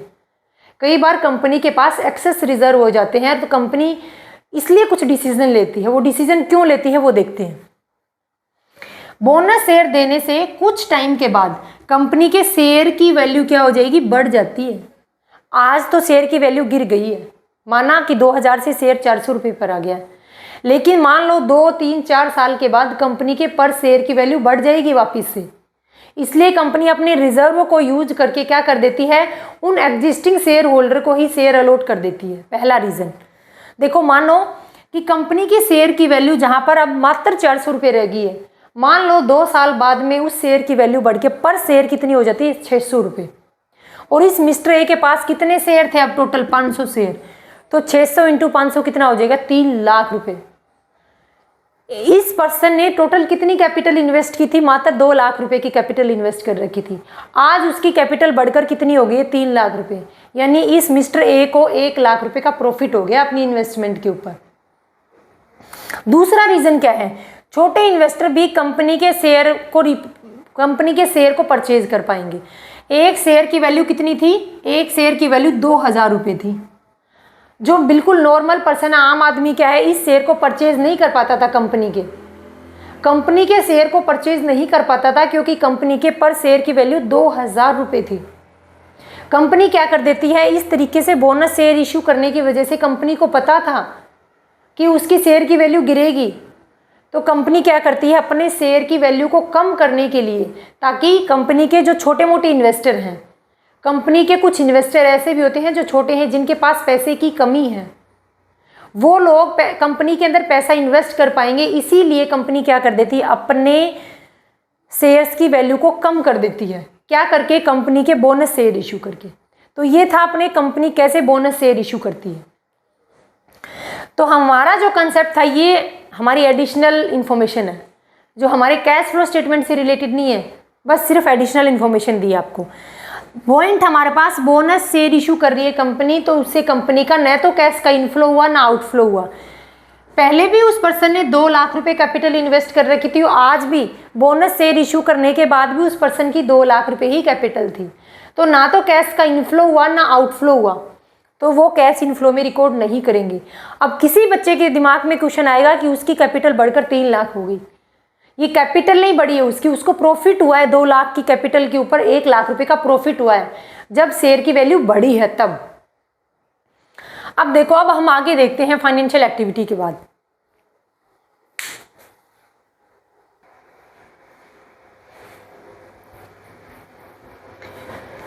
अब देखो next topic, treatment of interest and dividend. अब मैं क्या बता रही हूँ आपको कि कंपनी जो फाइनेंशियल इंस्टीट्यूशन है और जो नॉन फाइनेंशियल इंस्टीट्यूशन है, उसमें किन ट्रांजैक्शन में फ़र्क है, किन आइटम की शो करने में फ़र्क है, वो देखना है। देखो, ट्रीटमेंट ऑफ इंटरेस्ट और डिविडेंड के अंदर फ़र्क होगा, और थोड़ा सा और फ़र्क है वो भी बताऊंगी। मैंने जो आपको एक्सप्लेन किया था कि ऑपरेटिंग एक्टिविटी, इन्वेस्टिंग एक्टिविटी और फाइनेंशियल एक्टिविटी, उन तीनों को मैंने नॉन फाइनेंशियल इंस्टीट्यूशन मानकर आपको एक्सप्लेन किया था। बताने का मतलब था इंटरेस्ट और डिविडेंड का। अगर इंटरेस्ट और डिविडेंड की पेमेंट कर रहे हैं, फाइनेंसिंग एक्टिविटी का पार्ट है। अगर इंटरेस्ट और डिविडेंड रिसीव कर रहे हैं इसके अंदर नॉन फाइनेंशियल एक्टिविटी में, तो वो किसका पार्ट था? बताओ किसका पार्ट था? इन्वेस्टिंग एक्टिविटी का पार्ट था। अब मैं दोनों को एक साथ बता रही हूँ। क्वेश्चन यहाँ से पुट होने के मैक्सिमम चांसेस होते हैं। आपसे डायरेक्ट पूछ लिया जाएगा कि एक नॉन फाइनेंशियल इंस्टीट्यूशन है और वो इंटरेस्ट का पेमेंट कर रहे हैं, वो इंटरेस्ट का पेमेंट किस एक्टिविटी में रिकॉर्ड करेंगे? ऑपरेटिंग, इन्वेस्टिंग और फाइनेंसिंग। तो ये जो आपको ये टेबल बनाई गई है, ये टेबल मोस्ट इंपॉर्टेंट है, ध्यान से सुनना। देखो, इंस्टीट्यूशन दो तरीके के हो सकते हैं, या तो नॉन फाइनेंशियल इंस्टीट्यूशन है या फिर फाइनेंशियल इंस्टीट्यूशन है। नॉन फाइनेंशियल इंस्टीट्यूशन कैसे हैं? जो अपने गुड्स एंड सर्विसेज के अंदर बाइंग और सेलिंग कर रहे हैं। लेकिन फाइनेंशियल इंस्टीट्यूशन कौन से होते हैं? वो इंस्टीट्यूशन फाइनेंशियल इंस्टीट्यूशन कहलाते हैं जो क्या करते हैं?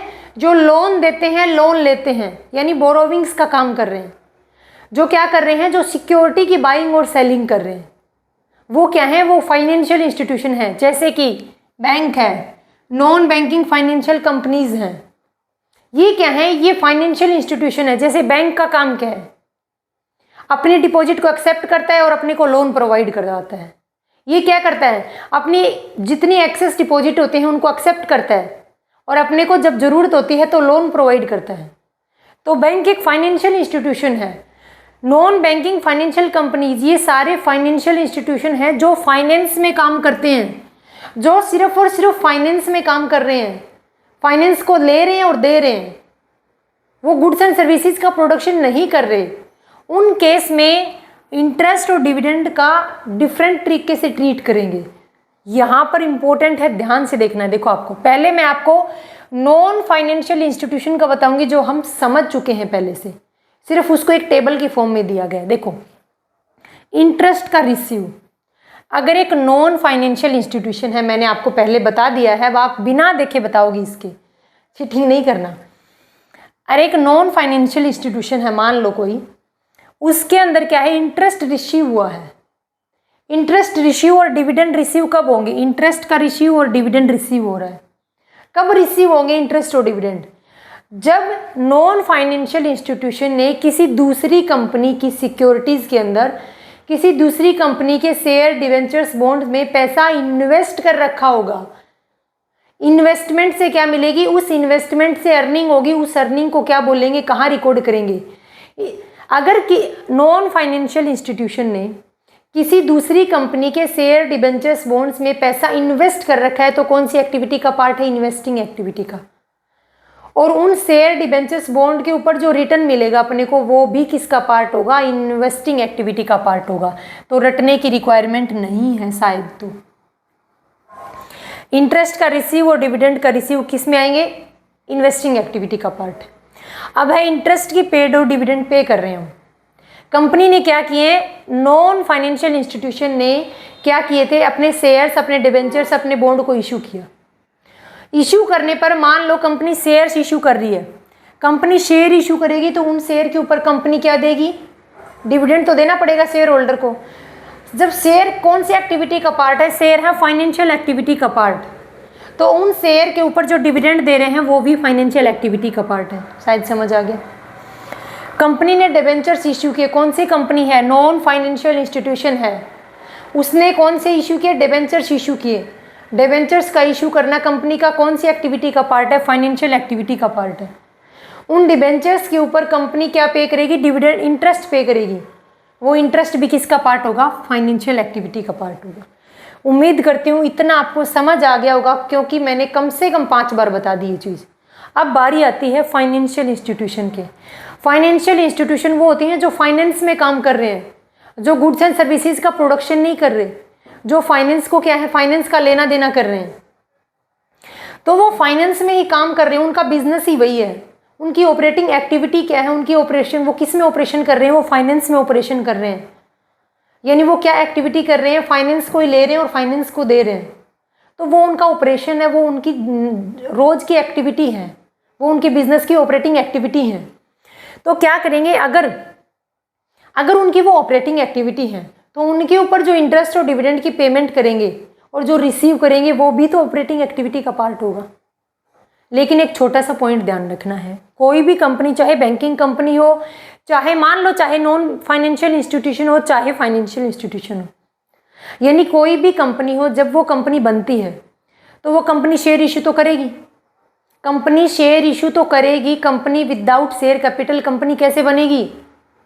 कंपनी ने जब शेयर इशू किए तो कंपनी ने शेयर इशू करने के बदले में कंपनी को शेयर कैपिटल मिली है, तो कंपनी उस शेयर के बदले में क्या देगी? शेयर होल्डर को क्या पे करती है? डिविडेंड पे करती है। जब एक कंपनी ने शेयर इशू किए, जब एक कंपनी ने क्या किए थे? शेयर इशू किए थे। शेयर इशू करती है कंपनी तो शेयर होल्डर को क्या पे करती है? डिविडेंड पे करेगी। तो ये जो शेयर इशू करती है कंपनी, ये शेयर कैपिटल किसका पार्ट है? कंपनी चाहे कोई भी हो, अगर वो शेयर इशू कर रही है तो वो शेयर कैपिटल का पार्ट है। कहाँ जाएगा? फाइनेंशियल एक्टिविटी में जाएगा। कोई भी कंपनी हो, जब वो शेयर इशू करेगी तो कौन सी एक्टिविटी के अंदर जाएंगे? फाइनेंशियल एक्टिविटी में जाएंगे। तो इन शेयर, अगर ये शेयर कैपिटल किसका पार्ट है? फाइनेंशियल एक्टिविटी का पार्ट है, तो इन शेयर के ऊपर जो डिविडेंड पे करेंगे वो भी तो किसका पार्ट होगा? वो भी तो फाइनेंशियल एक्टिविटी का पार्ट होगा। क्यों? क्योंकि फैमिली साथ रहेगी। तो देखो, आप इन तीनों को छोड़ दो, मैं आपको बता रही हूँ डिविडेंड पेड। कंपनी ने अपने बनने पर शेयर इशू किए थे। कंपनी चाहे फाइनेंशियल इंस्टीट्यूशन हो, चाहे नॉन फाइनेंशियल इंस्टीट्यूशन हो, जब कंपनी का फॉर्मेशन हुआ उस टाइम पर कंपनी ने शेयर कैपिटल इशू की, तो उस शेयर कैपिटल को फाइनेंशियल एक्टिविटी में इंक्लूड करेंगे, और इन शेयर होल्डर को जो डिविडेंड देंगे वो भी फाइनेंशियल एक्टिविटी का ही पार्ट होगा। इसलिए डिविडेंड की पेमेंट किस में आएगी? फाइनेंशियल एक्टिविटी के अंदर आएगी। किसके अंदर? फाइनेंशियल इंस्टीट्यूशन में। और बाकी जितना भी है, चाहे इंटरेस्ट का रेशियो, चाहे इंटरेस्ट की पेमेंट, चाहे डिविडेंड का रेशियो, ये सारे किसके अंदर इंक्लूड होंगे? ये सारे के सारे कंपनी की ऑपरेटिंग एक्टिविटी का पार्ट होंगे। किस केस में? जब कौन सा हो? फाइनेंशियल इंस्टीट्यूशन हो। इतना ध्यान रखना। देखो, ये तो मैंने आपको अच्छे से समझा दिया। अब ये ऑपरेटिंग एक्टिविटी का पार्ट है तीनों, क्या? इंटरेस्ट का डिविडेंड, इंटरेस्ट का रिसीव और इंटरेस्ट की पेमेंट, और साथ में क्या है? डिविडेंड का रिसीव। ये तीनों क्या हैं? ये तीनों ऑपरेटिंग एक्टिविटी का पार्ट है। किसमें? फाइनेंशियल इंस्टीट्यूशन में। लेकिन डिविडेंड का पेमेंट कर रही है कंपनी, डिविडेंड का पेमेंट कर रही है क्योंकि शेयर इशू किए हैं। उन शेयर के बदले में शेयर होल्डर को डिविडेंड देना पड़ेगा। अगर शेयर कैपिटल फाइनेंशियल एक्टिविटी का पार्ट है तो उस शेयर के ऊपर दिया जाने वाला डिविडेंड भी फाइनेंशियल एक्टिविटी का पार्ट होगा। बस इतना ही बताना था, मोस्ट इंपॉर्टेंट है। नहीं समझ आया एक बार फिर से पूछ लेना, लेकिन ये मोस्ट इंपॉर्टेंट है। अब देखो, मैंने यहाँ पर कुछ पॉइंट लिखे हैं कि फॉलोइंग आइटम्स या following activity part of operating activity. ये तो बता दिया मैंने कि इंटरेस्ट का पेमेंट और इंटरेस्ट को रिसीव और साथ में डिविडेंड का रिसीव ऑपरेटिंग एक्टिविटी का पार्ट है इस केस में। लेकिन अगर देखो, मैंने क्या बताया था? फाइनेंशियल एक्टिविटी, फाइनेंशियल इंस्टीट्यूशन क्या करते हैं? पैसे का ही लेन देन करते हैं, वो गुड्स एंड सर्विसेज का प्रोडक्शन नहीं कर रहे। तो अगर कंपनी क्या कर रही है? कस्टमर को लोन दे रही है, कंपनी कस्टमर को लोन दे रही है, या कंपनी क्या कर रही है? उस लोन की रीपेमेंट ले रही है कस्टमर से। ये सब क्या है? ये सब कंपनी का पैसा लेना और देना कंपनी का ऑपरेशन है, कंपनी की ऑपरेटिंग एक्टिविटी है। तो कहाँ जाएंगे? वो कंपनी की ऑपरेटिंग एक्टिविटी में शो करेंगे। कंपनी ने क्या कर लिया? डिपॉजिट एक्सेप्ट कर लिए। जैसे बैंक है, बैंक एक फाइनेंशियल इंस्टीट्यूशन है। बैंक क्या करता है? बैंक का काम है पैसा डिपॉजिट करना और लोन प्रोवाइड करना। तो पैसे को डिपॉजिट कर रही है, कौन सी एक्टिविटी में आएगा? ऑपरेटिंग एक्टिविटी में आएगा। इंटरेस्ट का रिसीव, इंटरेस्ट का पेमेंट। देखो, इंटरेस्ट का रिसीव और इंटरेस्ट का पेमेंट, साथ में क्या है? डिविडेंड का रिसीव और डिविडेंड का रिसीव। कौन सी एक्टिविटी है? ऑपरेटिंग एक्टिविटी का पार्ट। कब? Financial institution. तो कंपनी जब फाइनेंशियल इंस्टीट्यूशन होती है उस टाइम पर अगर क्या है? कस्टमर को लोन देती है, कस्टमर से उस लोन को रिपेमेंट लेती है, या फिर बैंक से कोई पर्सन थर्ड पार्टी आती है, उसके अमाउंट को डिपॉजिट कर लेती है, या फिर इंटरेस्ट की पेमेंट है और इंटरेस्ट का रिसीव है और साथ में डिविडेंड को भी रिसीव कर रही है कंपनी। तो ये सारी एक्टिविटी, ये सारी आइटम कंपनी की ऑपरेटिंग एक्टिविटी में इंक्लूड की जाएंगी जब इंस्टीट्यूशन फाइनेंशियल इंस्टीट्यूशन होते हैं। एक बार आप एक पॉइंट देखना, मान लो लोन दे रहे थे थर्ड पार्टी को, और इंस्टीट्यूशन कौन सा था? Non financial institution. मैंने आपको पहले बताया था, अगर नॉन फाइनेंशियल इंस्टीट्यूशन है, अगर थर्ड पार्टी को लोन दे रहा है, कौन सी एक्टिविटी में आएगा? वो फाइनेंसिंग एक्टिविटी में आता है। लेकिन अगर यही लोन कौन दे रहा है? फाइनेंशियल इंस्टीट्यूशन दे रहा है, क्योंकि इसका काम ही फाइनेंस देना और लेना है। तो ये किस एक्टिविटी का पार्ट माना जाएगा? ऑपरेटिंग एक्टिविटी का पार्ट माना जाएगा। तो अपने को कैश फ्लो स्टेटमेंट में कोई अपने से फॉर्मेट नहीं बनवाएगा पेपर में, बल्कि अपने से ये ट्रांजैक्शन पूछी जाएंगी, ये ट्रांजैक्शन पूछी जाएंगी। पूछा जाएगा, मान लो लोन दे रहे हैं कस्टमर को, थर्ड पार्टी को लोन दे रहे हैं, और इंस्टीट्यूशन कौन सा है? फाइनेंशियल इंस्टीट्यूशन है। बताओ कहाँ रिकॉर्ड करेंगे? कहाँ रिकॉर्ड करेंगे? आपको तो पता है, ऑपरेटिंग एक्टिविटी में इंक्लूड करेंगे। अब देखो, अब मैंने एक टॉपिक दे रखा, हालांकि मैंने ये टॉपिक आपको पहले बता दिया, लेकिन एक बार आपको शॉर्ट रिवीजन दोबारा से दे रही हूँ, क्योंकि अभी ये काम आएगा। Method of preparing of cash flow statement. Cash flow statement को प्रिपेयर करने के मेथड को हमने दो पार्ट में कैटेगराइज किया, according to SEBI, not according to company act. According to SEBI method of preparing of cash flow statement, पहला है डायरेक्ट मेथड, दूसरा है इनडायरेक्ट मेथड। अब देखो, मैंने वर्ड यूज किया डिफरेंट, सेम। सेम क्या मतलब इनका? देखो, कंपनी की एक्टिविटी को कितने पार्ट में कैटेगराइज कर रहे हैं? कंपनी की सभी एक्टिविटी को जब कैश फ्लो स्टेटमेंट बना रहे हैं तो तीन पार्ट में कैटेगराइज कर रहे हैं, ऑपरेटिंग एक्टिविटी, इन्वेस्टिंग एक्टिविटी और फाइनेंशियल एक्टिविटी। अब ऑपरेटिंग एक्टिविटी डायरेक्ट और इनडायरेक्ट मेथड में फ़र्क क्या है? फ़र्क सिर्फ इतना ही है, फ़र्क सिर्फ इतना ही है, इससे ज़्यादा कोई फ़र्क नहीं है। चाहे मैं डायरेक्ट मेथड के थ्रू, चाहे मैं इनडायरेक्ट मेथड के थ्रू कैश फ्लो स्टेटमेंट को तैयार करूं, इन्वेस्टिंग और फाइनेंसिंग एक्टिविटी सेम रहेंगी, कोई फ़र्क नहीं है। फ़र्क पड़ेगा तो सिर्फ ऑपरेटिंग एक्टिविटी पर पड़ेगा। देखो, ये एक्टिविटी मैंने उस टाइम पर आपको नहीं बताई थी जब मैंने नॉन फाइनेंशियल इंस्टीट्यूशन के फॉर्मेट को बताया था। तो जब फाइनेंशियल इंस्टीट्यूशन के फॉर्मेट को बनाएंगे ना, उस टाइम पर इन एक्टिविटी में चेंज होगा, बस इतना ही फ़र्क था अपने पास। ये था, इतना फ़र्क बताया था जो मैं मेथड को बता रही थी। ये तो देखो होगा, ये तो चाहे हम डायरेक्ट मेथड को फॉलो करें या इनडायरेक्ट को, ये तो चेंज होना ही होना है, क्योंकि फाइनेंशियल और नॉन फाइनेंशियल इंस्टीट्यूशन में फ़र्क है एक्टिविटी में। अब जो मैं आपको बताने की कोशिश करी, तो दोबारा सुनना एक बार। डायरेक्ट मेथड और इनडायरेक्ट मेथड में तीनों एक्टिविटी इंक्लूड होंगी।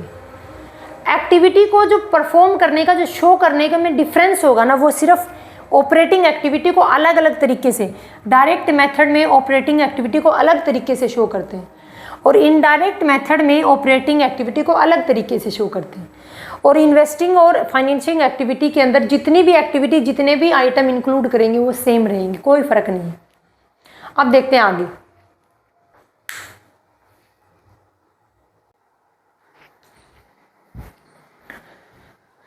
नेक्स्ट टॉपिक है अपने पास steps of cash flow statement, यानी कैश फ्लो स्टेटमेंट बनाने में टोटल कितने स्टेप्स हैं? तो कितने हैं? 6 स्टेप। पहले देखो, सबसे पहले लिखते हैं calculate the cash flow from operating activity. Second है calculate the cash flow from investing activity. Calculate the cash flow from financing activity. First, second और थर्ड, कंपनी के अंदर जितनी भी ट्रांजैक्शन है, यानी कंपनी के फाइनेंशियल स्टेटमेंट में जितनी भी कैश से रिलेटेड ट्रांजैक्शन है, उन सभी ट्रांजैक्शन को इन तीनों कैटेगरी के अंदर डिवाइड करेंगे। इन तीनों कैटेगरी में क्लासिफिकेशन करने के बाद क्या करेंगे? इन तीनों का एडिशन, नेट इंक्रीज और decrease in cash and cash equivalent, यानी ए, बी और सी, ए, बी और सी तीनों का क्या करेंगे? एडिशन करेंगे, यानी जितना भी इंक्रीज और डिक्रीज हुआ है वो यहाँ लिखेंगे। अब देखो, ऐड क्या करेंगे? 5th नंबर पे, मतलब 5वें पॉइंट पे क्या करेंगे? ऐड करेंगे cash and cash equivalent at the beginning of the year. Cash और कैश इक्विवेलेंट में क्या इंक्लूड होगा वो मैंने आपको बता दिया था। Cash in hand, cash at bank और मार्केटेबल सिक्योरिटीज़। वो मार्केटेबल सिक्योरिटी जो विद इन 3 मंथ किस में कन्वर्ट हो जाएंगी? कैश में कन्वर्ट हो जाएंगी। उनका सिर्फ ओपनिंग बैलेंस, ये जितना भी बैलेंस आया था इसमें इस ओपनिंग बैलेंस को क्या कर देंगे? ऐड कर देंगे। इसमें इस ओपनिंग बैलेंस को क्या करेंगे, ऐड करेंगे, और ये ओपनिंग बैलेंस ऐड करने के बाद किसके इक्वल होगा, cash and cash equivalent at the ending of year. यानी इन तीनों का एडिशन, जितना भी इंक्रीमेंट और डिक्रीमेंट हुआ, यानी जितना भी इंक्रीज और डिक्रीज है, उन सब का हम क्या करेंगे, एडिशन करेंगे। उसके बाद कैश और कैश इक्विवेलेंट का ओपनिंग बैलेंस ऐड करेंगे, और इन दोनों का एडिशन, ये अमाउंट प्लस ये अमाउंट, इन दोनों का एडिशन किसके बराबर होगा, इसके बराबर होगा, यानी cash and cash equivalent at the ending of year. अब देखो, अब मैंने नीचे लिख रखा है कि अर्थमेटिक एक्यूरेसी को शो करेगा। क्या चीज़ अर्थमेटिक एक्यूरेसी को शो करेगा, यानी ए बी सी और प्लस में डी, इन चारों का एडिशन, सॉरी अब इसका देखो, इन तीनों का एडिशन हमने कहाँ कर लिया, यहाँ कर लिया था। देखो अब क्या नेक्स्ट स्टेप क्या होगा कि डी के अंदर ई को भी ऐड करेंगे। अगर डी के अंदर ई को ऐड करें, यानी ए बी सी और साथ में ई भी है, या फिर बोल दो डी प्लस ई, क्योंकि डी के अंदर ये तीनों इंक्लूड हैं, तो डी प्लस ई का जो सम होगा वो किसके इक्वल होगा, एफ के इक्वल होगा। यही चीज़ अर्थमेटिक एक्यूरेसी को शो करेगी, यानी इन दोनों का एडिशन, यहाँ का इन दोनों का एडिशन इस एडिशन के बराबर होगा, और ये प्रूव करेगा कि कंपनी के जब फाइनेंशियल स्टेटमेंट से हमने कैश फ्लो बनाया उस टाइम पर कोई भी क्या है, गड़बड़ नहीं हुई किसी भी तरीके की कैलकुलेशन में। अगर ये मैच नहीं होता है, दोनों बैलेंस, इनका एडिशन और इसका इक्वल नहीं होता है, तो यानी हमने कहीं ना कहीं अकाउंटिंग में गड़बड़ी की है, कहीं ना कहीं जोड़ घटा गुना में गलती हुई है।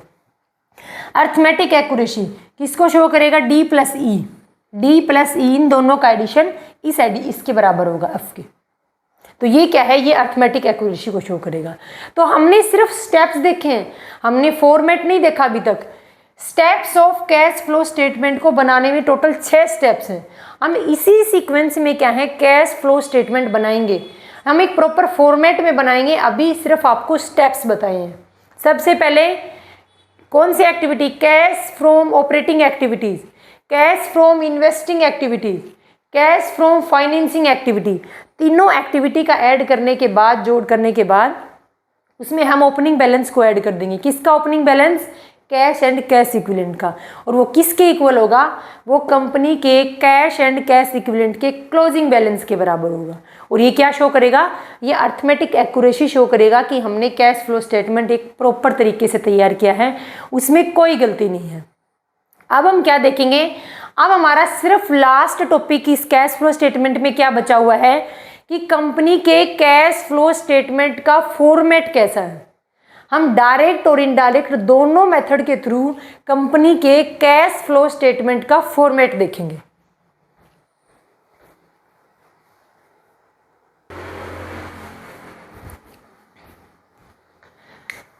अब हम डिस्कस करते हैं कैश फ्लो स्टेटमेंट का फॉर्मेट कैसे बनाते हैं। फॉर द ईयर एंडेड 31 मार्च, जब भी बना रहे हैं 2024 अज्यूम कर लो, अज्यूम कर लेते हैं कि 2024 को बना रहे हैं।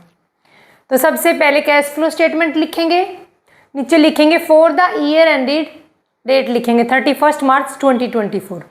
ये मेथड कौन सा है, डायरेक्ट मेथड के थ्रू हम कैश फ्लो स्टेटमेंट प्रिपेयर कर रहे हैं। सबसे पहले आता है cash flow from operating activities. इसमें कौन सी एक्टिविटीज़ को इंक्लूड करेंगे, वो एक्टिविटी आएंगी जिनके अंदर बिजनेस क्या कर रहा है, अपना ट्रेड कर रहा है, यानी गुड्स एंड सर्विसेज की बाइंग और सेलिंग, गुड्स एंड सर्विसेज को बनाने में जो एक्सपेंस लगे, यानी जो कैश के अंदर जितनी भी ट्रांजैक्शन है जो बिजनेस को ऑपरेट करने से रिलेटेड है, वो सारी आइटम यहाँ शो करेंगे।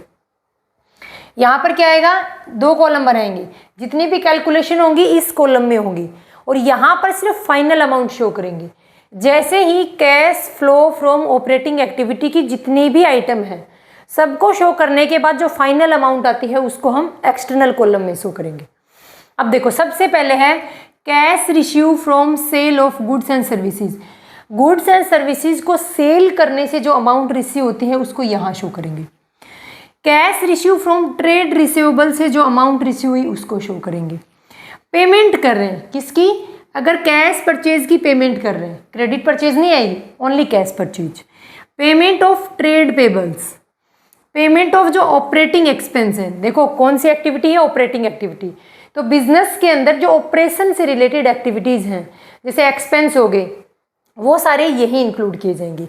अब आता है कि कैश जनरेटेड फ्रॉम ऑपरेशन, यानी क्या करेंगे, इन दोनों को ऐड करेंगे और इसमें से ये तीनों एक्सपेंस लेस करने के बाद जो अपने पास प्रॉफिट आएगा, जो इनकम, जो रेवेन्यू आएगी, उसको बोलते हैं cash generated from operating activities.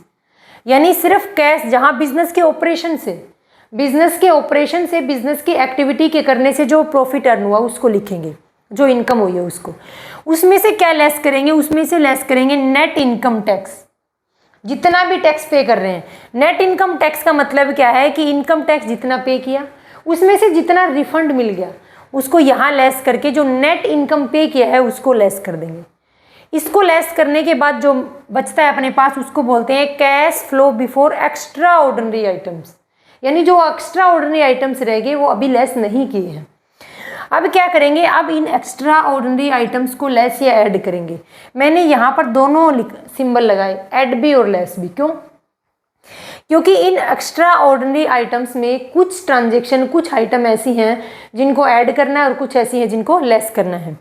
जैसे कि पहला दे रखा था कि इंश्योरेंस कंपनी, अगर इंश्योरेंस कंपनी से क्लेम रिसीव हुआ तो ऐड करेंगे। लॉस ऑफ गुड्स का लॉस हो गया तो क्या करेंगे, लेस करेंगे। अर्थक्वेक आ गया, अर्थक्वेक की वजह से क्या है कि अगर कुछ उसका जो रेमुनरेशन मिलता है, जो भुगतान भरपाई मिलती है उसको क्या बोलते हैं, उसको बोलते हैं अर्थक्वेक। उसको क्या करेंगे, ऐड करेंगे। तो जो एक्स्ट्रा ऑर्डिनरी आइटम्स में प्लस और माइनस मैंने इसलिए लिखा क्योंकि कुछ आइटम ऐसी हैं जिनको ऐड करना है और कुछ आइटम ऐसी हैं जिनको लेस करना है। तो सबसे पहले जहाँ से कैश मिला, फिर जहाँ से कैश की पेमेंट की गई, ये प्रॉफिट कौन सा निकला, ये निकला है बिजनेस के ऑपरेशन से। कैश जनरेटेड फ्रॉम बिजनेस की ऑपरेटिंग एक्टिविटी की वजह से।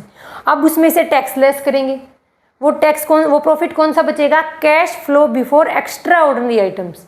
यानी जो एक्स्ट्रा ऑर्डिनरी आइटम्स हैं, इंश्योरेंस मिलना अर्थक्वेक की वजह से या फिर कोई भी और एक्स्ट्रा ऑर्डिनरी आइटम्स हैं, उनको लेस करने के बाद जो बचता है उसको बोलते हैं net cash flow from operating activities. ये आया है, ये अपना इतने ट्रांजेक्शन क्या शो करते हैं कि बिजनेस जिन एक्टिविटी में ऑपरेट कर रहे हैं। यानी बिजनेस क्या है, बिजनेस जिन ट्रांजेक्शन, जो बिजनेस का मेन ऑपरेशन है, जो बिजनेस मेन एक्टिविटी कर रहा है, उनसे कितना कैश जनरेट हुआ है, सिर्फ वो इंक्लूड होंगी। अब सेकंड पार्ट है, ये ध्यान रखना है कौन सा मेथड है, डायरेक्ट मेथड के थ्रू हम तैयार कर रहे हैं। अब सेकंड आएगा cash flow from investing activities.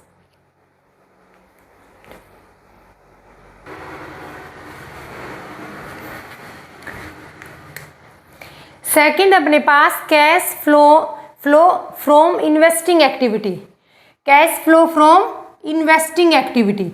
अब इन्वेस्टिंग एक्टिविटी के अंदर मैंने क्या बताया था, जहां पर पैसा इन्वेस्ट किया है, जहां पर पैसा इन्वेस्ट किया है, जैसे किसी एसेट्स को परचेज कर लिया, जैसे किसी इन्वेस्टमेंट में पैसा लगा दिया, जैसे किसी अदर कंपनी की सिक्योरिटी के अंदर पैसा इन्वेस्ट कर दिया। Security means share, debentures, bonds. अब देखो पहला देखते हैं, परचेज ऑफ फिक्स एसेट्स को परचेज किया। अगर फिक्स एसेट्स को परचेज किया है तो कैश का आउटफ्लो हुआ है, क्या दिखा दिया, माइनस में दिखा दिया। सेल ऑफ फिक्स एसेट्स, जिस एसेट्स को हमने परचेज किया, मान लो कुछ टाइम पीरियड बाद उसको सेल कर दिया तो क्या हुआ, इनफ्लो हुआ, ऐड कर दिया। इन्वेस्टमेंट क्या है, लॉन्ग टर्म इन्वेस्टमेंट। कौन सा इन्वेस्टमेंट है, लॉन्ग टर्म इन्वेस्टमेंट। कौन सी है, लॉन्ग टर्म इन्वेस्टमेंट है, आउटफ्लो है, लेस कर दिया। जब इस इन्वेस्टमेंट को क्या करेंगे, हम सेल कर देंगे तो पैसा मिलेगा तो क्या कर देंगे, ऐड कर देंगे। इन्वेस्टमेंट इन अदर सिक्योरिटीज, अगर किसी दूसरी कंपनी के शेयर, डिबेंचर्स और बॉन्ड में पैसा लगा दिया तो कंपनी ने क्या कर दिया, पैसा इन्वेस्ट कर दिया, पैसे का क्या हो गया, आउटफ्लो हो गया।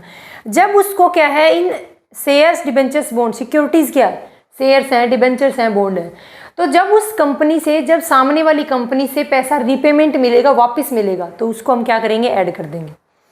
अब देखो, अगर सिक्योरिटीज को इन्वेस्ट करने से कुछ अमाउंट मिलेगी, किस में रहेगी, फैमिली वाली बात आएगी, सारी फैमिली साथ रहेगी, पूरी फैमिली साथ रहेगी। अगर इन शेयर्स को इश्यू, किसी कंपनी के शेयर्स में पैसा इन्वेस्ट किया तो उस कंपनी के शेयर्स में पैसा इन्वेस्ट करने से क्या मिलेगा, डिविडेंड मिलेगा। तो कहाँ लिखेंगे डिविडेंड को, यही शो करेंगे। किसी कंपनी के मान लो डिबेंचर्स के अंदर पैसा इन्वेस्ट किया, तो इन्वेस्ट करने से क्या मिलेगा, उस डिविडेंड के ऊपर इंटरेस्ट मिलेगा, तो इस डिविडेंड का इंटरेस्ट भी तो यहीं शो करेंगे। मैंने नीचे लिखा रेंट रिसीव, और एक मैंने आपको बताया था ऑपरेटिंग एक्टिविटीज में रेंट पेमेंट। अगर रेंट पेमेंट है तो कहाँ जाएगा, बिजनेस की ऑपरेटिंग एक्टिविटीज में। रेंट पेड बिजनेस की ऑपरेटिंग एक्टिविटीज में जाएगा, बिना पूछे निशान टिक कर देना चाहिए। लेकिन अगर रेंट रिसीव है, रेंट रिसीव का मतलब क्या है, देखो कंपनी की फिक्स एसेट्स यहाँ है, अगर फिक्स एसेट्स को किसके दे दिया, रेंट पर दे दिया। अगर कंपनी की फिक्स एसेट्स को सेल नहीं किया बल्कि रेंट पर दे दिया, तो कंपनी की जब फिक्स एसेट्स यहाँ हैं तो उसके रेंट को भी तो यही शो करेंगे, पूरी फैमिली साथ रहेगी।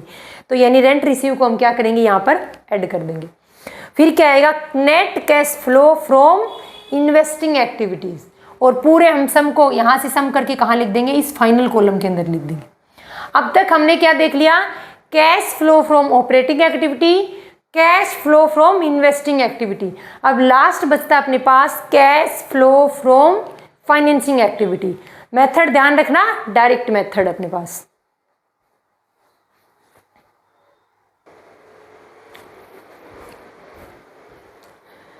अब थर्ड एक्टिविटी अपने पास cash flow from financing activities. उसके अंदर कौन से आएंगे, बिजनेस के फाइनेंस से रिलेटेड, यानी बिजनेस की जो कैपिटल है और बोरोविंग्स है उसको शो करेंगे। Issue of shares and debentures, share को इश्यू करने से कंपनी के अंदर पैसे का इनफ्लो हुआ। लॉन्ग टर्म लोन्स, कंपनी ने क्या लिया है, लोन लिया है, लोन से कंपनी के अंदर पैसे का इनफ्लो हुआ, शो कर दिया। अब क्या करेंगे, इस लोन की रीपेमेंट करेंगे, माइनस कर देंगे। रिडम्पशन कर रहे हैं किनका, शेयर्स और डिवेंचर्स का।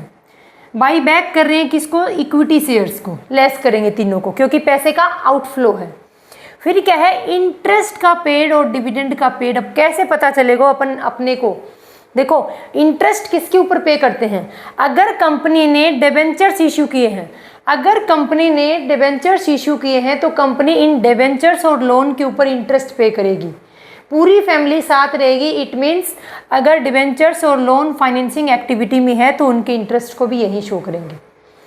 कंपनी में क्या है, डिविडेंड पे कर रही है, अगर कंपनी ने शेयर इशू किए हैं तो इन शेयर्स के ऊपर कंपनी डिविडेंड डिक्लेयर करेगी।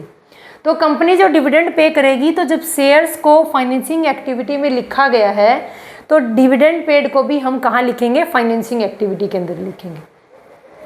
उसके बाद क्या है, net cash flow from financing activity. हमने क्या किया, इनको ऐड करके बाकी को क्या कर दिया, लेस कर दिया। जितनी भी अमाउंट बचती है उसको फाइनल कॉलम में शो करते हैं। अब क्या करेंगे, cash flow from operating activity plus cash flow from investing activity plus cash flow from financing activity, तीनों का क्या करेंगे, एडिशन करेंगे।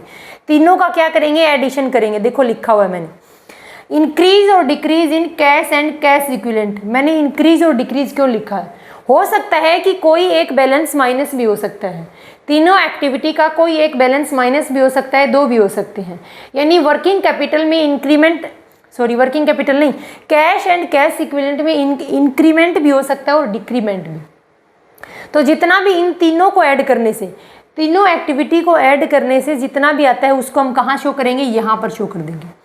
अब देखो, अब हम क्या करेंगे, कंपनी के जो कैश एंड कैश इक्विवेलेंट का ओपनिंग बैलेंस है उसको क्या कर देंगे, ऐड कर देंगे। और ये एडिशन किसके बराबर होगा, कैश एंड कैश इक्विवेलेंट के क्लोजिंग बैलेंस के बराबर होगा।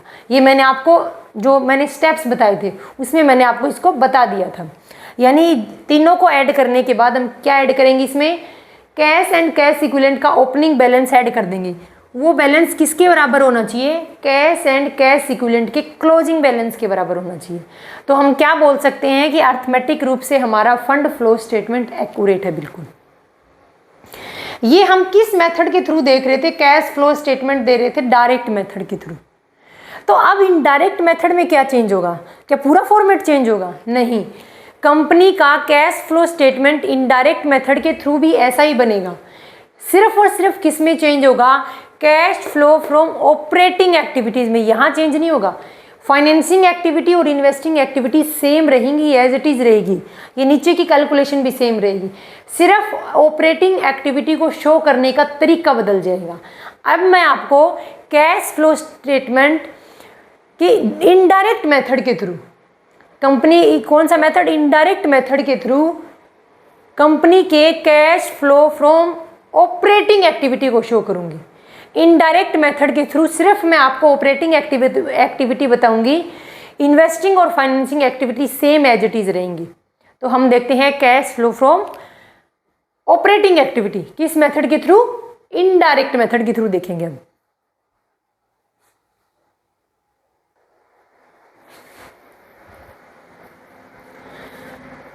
अब देखो कैश फ्लो स्टेटमेंट प्रिपेयर कर रहे हैं और इनडायरेक्ट मेथड के थ्रू प्रिपेयर कर रहे हैं। इनडायरेक्ट मेथड में सबसे पहले हम किसको डिस्कस करते हैं, cash flow from operating activities.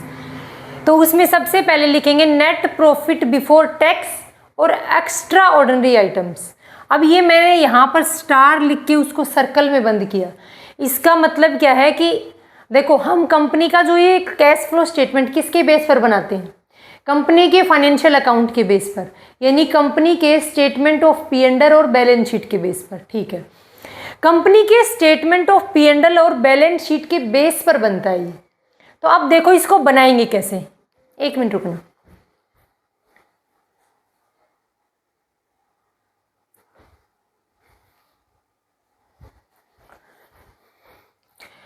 तो मैं आपको बता रही थी जो कंपनी का कैश फ्लो स्टेटमेंट बनता है वो स्टेटमेंट ऑफ P&L और बैलेंस शीट के बेस पर बनता है। तो हमें कंपनी के स्टेटमेंट ऑफ P&L में लास्ट में क्या मिलता है, नेट प्रॉफिट मिलता है, net profit after interest and tax. और हमने क्या लिया है, net profit before tax and extra ordinary item से पहले का प्रॉफिट लिया है। यानी इसको निकालने के लिए भी हमें कुछ कैलकुलेशन करनी पड़ेगी, वो मैं बाद में बताऊंगी, एक शॉर्ट नोट्स बनेगा बस। लेकिन पहले आप इस पे फोकस करो। देखो वैसे तो देखो अगर हम वो करते हैं क्या बोलते हैं, अगर हम कंपटीशन एग्ज़ाम दे रहे हैं, अगर कंपटीशन एग्ज़ाम दे रहे हैं तो हमें पूछा जा सकता है बस रेंट रिसीव, रेंट पेमेंट कहाँ आएंगी। लेकिन आजकल क्या है, जैसे पीजीटी का डिस्क्रिप्टिव आता है तो पीजीटी के डिस्क्रिप्टिव में पूरा क्वेश्चन का फॉर्मेट, पूरा क्वेश्चन पूछा जाता है, तो क्वेश्चन को हम कैसे सोल्व करेंगे, जब तक हमें फॉर्मेट पता नहीं होगा तब तक हम उस क्वेश्चन को सोल्व नहीं कर पाएंगे। इसलिए मैं आपको फॉर्मेट भी साथ में करवा रही हूँ।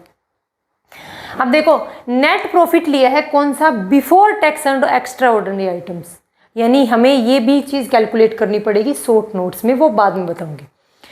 सबसे पहले देखो कि एडजस्टमेंट नॉन कैश से non operating profit, non cash और नॉन ऑपरेटिंग आइटम को एडजस्ट करना है।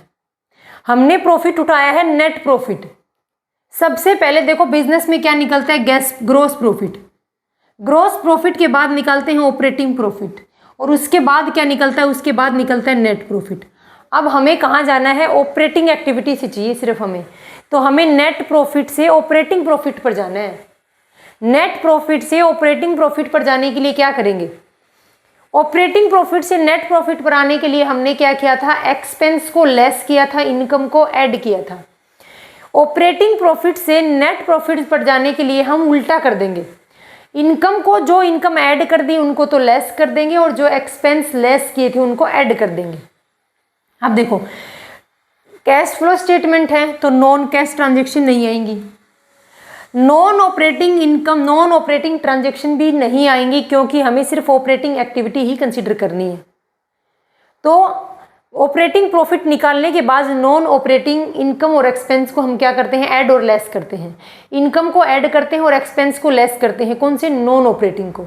अब क्या करेंगे, अब इस नेट प्रॉफिट में से इन नॉन ऑपरेटिंग इनकम और एक्सपेंस को क्या करेंगे, इनकम को तो वापस से लेस कर देंगे और एक्सपेंस को, जो हमने इनकम को तो क्या कर देंगे, ऐड कर दी थी उसको लेस कर देंगे, और एक्सपेंस को जो लेस कर दिए थे उनको वापस से ऐड कर देंगे। अब देखो नॉन कैश नेचर की ट्रांजैक्शन डेप्रिसिएशन, जिसको हमने पहले क्या कर दिया था, नॉन कैश नेचर की ट्रांजैक्शन थी, डेप्रिसिएशन एक्सपेंस था, उसको हमने लेस कर दिया था, तो अब क्या कर देंगे, ऐड कर देंगे। अमोर्टाइजेशन, अमोर्टाइजेशन किस पे लगता है, इंटेंजिबल एसेट्स पे लगता है। जैसे डेप्रिसिएशन है, डेप्रिसिएशन क्या है कि कंपनी की जो फिक्स एसेट्स हैं उन फिक्स एसेट्स की वैल्यू में कमी हो रही है, उसको हम डेप्रिसिएशन बोलते हैं। अगर कंपनी की इंटेंजिबल एसेट्स की वैल्यू में कमी हो रही है तो उसको अमोर्टाइजेशन बोलते हैं। ये क्या है, अमोर्टाइजेशन कमी था, एक एक्सपेंस था जिसको लेस कर चुके थे, ऊपर से नीचे आने में लेस कर चुके थे। अब हमें नेट प्रॉफिट से वापस ऑपरेटिंग पर आना है, तो इसको हम क्या कर देंगे, जिसको लेस कर दिया था वापस से ऐड कर देंगे। प्रोविजन फॉर डाउटफुल डेट, ये क्या है, एक नॉन कैश एक्सपेंस है, ऐड कर दो वापस से। गेन और लॉस ऑन फिक्स एसेट्स, अगर लॉस था तो हम लेस कर चुके होंगे तो क्या कर देंगे, वापस से ऐड कर देंगे। और अगर गेन था तो वहाँ पर ऐड कर चुके होंगे तब क्या कर देंगे, लेस कर देंगे। इंटरेस्ट का रिसीव और पेमेंट दोनों ही हो सकते हैं। देखो बिजनेस के स्टेटमेंट ऑफ P&L में इंटरेस्ट का रिसीव भी मिलेगा और पेमेंट भी मिलेगा। डिविडेंड की रिसीव पेमेंट सब कुछ शो कर रखा होगा। तो हम क्या करेंगे, जिसको ऐड करना है, जैसे मान लो इंटरेस्ट का रिसीव हमने वहाँ पर ऐड कर दिया इनकम में, तब क्या कर देंगे, उसको लेस कर देंगे। जैसे इंटरेस्ट की पेमेंट थी, वहाँ पर इंटरेस्ट की पेमेंट क्या थी, लेस कर रखी थी, तो अब क्या कर देंगे, उसको ऐड कर देंगे इस तरीके से। फिर है हमारे पास डिविडेंड का रिसीव और पेड। फिर है रेंट की इनकम, रेंटल इनकम थी, इनकम और पेड दोनों हैं। इनकम थी, अगर पहले ऐड कर दी तो अब लेस कर देंगे, और अगर पेड को पहले लेस कर दिया तो अब ऐड कर देंगे। वो हम क्या करेंगे, स्टेटमेंट ऑफ P&L के बेस पर ही बनाएंगे। ये थोड़ा सा कंफ्यूज करेगा, बट आप एक दो बार प्रैक्टिकल क्वेश्चन कर लोगे ना सोल्व, उसके बाद इजीली सोल्व हो जाएगा। यहाँ पर इतना सब कुछ करने के बाद जो प्रॉफिट निकलेगा वो operating profit before working capital से पहले का प्रॉफिट है। ये ऑपरेटिंग प्रॉफिट निकल गया बिफोर वर्किंग कैपिटल, यानी हम नेट प्रॉफिट से ऑपरेटिंग प्रॉफिट पर पहुंच गए। लेकिन अभी क्या है, एक्स्ट्रा ऑर्डिनरी आइटम्स अभी भी बाकी हैं। नेट प्रॉफिट है बिफोर टैक्स और एक्स्ट्रा ऑर्डिनरी आइटम्स।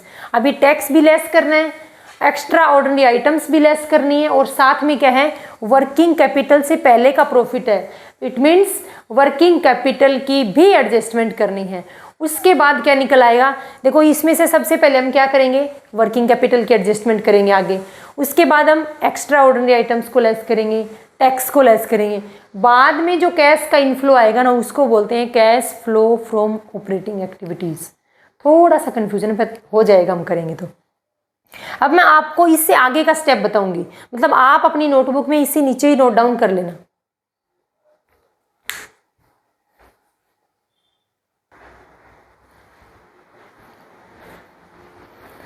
अब देखो हम क्या करेंगे, वर्किंग कैपिटल से पहले का हमने कैश निकाला था, अब क्या करेंगे, वर्किंग कैपिटल का एडजस्टमेंट करेंगे। वर्किंग कैपिटल क्या होती है, current assets minus current liability. तो हम ऐड किसको करेंगे, अगर करंट एसेट्स की वैल्यू में डिक्रीज हो रहा है, अगर करंट, सबसे पहले देखो करंट एसेट्स कौन सी हैं, कैश और कैश इक्विवेलेंट को हम इंक्लूड नहीं करेंगे, क्योंकि हम करंट एसेट्स में कैश और कैश इक्विवेलेंट भी आएंगे, उसको हम यहाँ शो नहीं करेंगे। जब ये तीनों एक्टिविटी हो जाती है तो नीचे लिखते हैं सबसे पहले cash and cash equivalent opening balance, और नीचे क्या लिखेंगे, cash and cash equivalent closing balance के बराबर आएगा। तो वो मैंने आपको बता दिए कैसे करना है। तो मैं जो बताने जा रही हूँ वो ये पॉइंट है कि यहाँ पर करंट एसेट्स के अंदर, करंट एसेट्स में कैश एंड कैश इक्विवेलेंट नहीं आएंगे। बाकी की जितनी भी करंट एसेट्स हैं, स्टॉक हैं, डेटर्स हैं, प्रीपेड एक्सपेंसेस हैं, शॉर्ट टर्म इन्वेस्टमेंट हैं, ऐसे ही लाइबिलिटी के अंदर शॉर्ट टर्म लोन्स हैं, आउटस्टैंडिंग एक्सपेंसेस हैं, ये सारे किस में आएंगे, करंट लाइबिलिटी में। अगर करंट एसेट्स डिक्रीज हो रही है, अगर करंट एसेट्स की वैल्यू डिक्रीज हो रही है तो उसको ऐड करेंगे। साथ में अगर करंट लायबिलिटी की वैल्यू इंक्रीज हो रही है तो उसको भी ऐड करेंगे। Increase in current assets, current assets की वैल्यू में इंक्रीज हो रही है, उन करंट एसेट्स की को क्या करेंगे, लेस करेंगे। Decrease in current assets, current assets की जो वैल्यू जो डिक्रीज हो रही है उनको क्या कर देंगे, लेस कर देंगे। यानी इंक्रीज था, देखो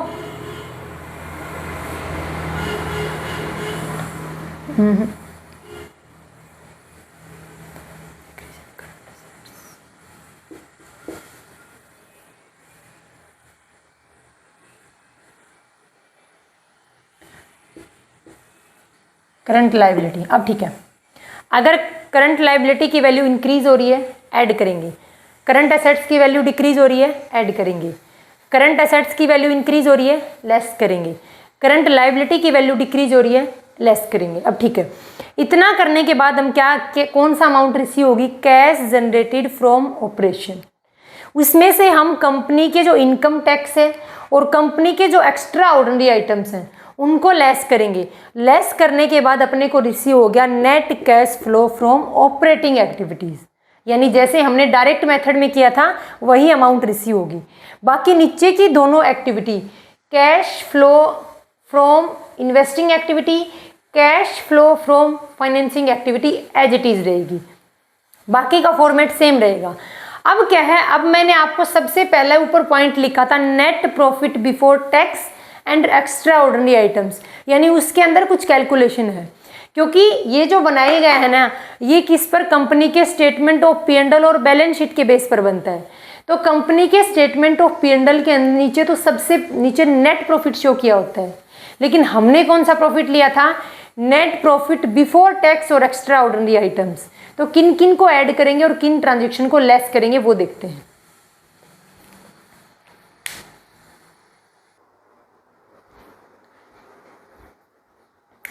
अब देखो नेट प्रॉफिट बिफोर टैक्स कैसे कैलकुलेट करेंगे। सबसे पहले अपने को क्या मिलेगा, नेट प्रॉफिट करंट ईयर। कौन सा प्रॉफिट है, ये अप्रोप्रिएशन के बाद का प्रॉफिट है, ये अप्रोप्रिएशन के बाद का प्रॉफिट है, यानी कंपनी ने सबसे पहले नेट प्रॉफिट कैलकुलेट किया, उसके बाद कंपनी को जितने भी रिजर्व बनाने थे सारे रिजर्व क्रिएट कर दिए। जितने भी रिजर्व बनाने थे, चाहे कोई प्रपोज डिविडेंड का रिजर्व हो, चाहे इंटरिम डिविडेंड का रिजर्व हो, चाहे कोई प्रोविजन फॉर टैक्स हो, उसमें से कंपनी ने टैक्स वगैरह सब कुछ लेस करने के बाद का प्रॉफिट था। और हमें क्या करना है, इस नेट प्रॉफिट को आप वापिस कहाँ लेके जाना है, ऑपरेटिंग प्रॉफिट पर।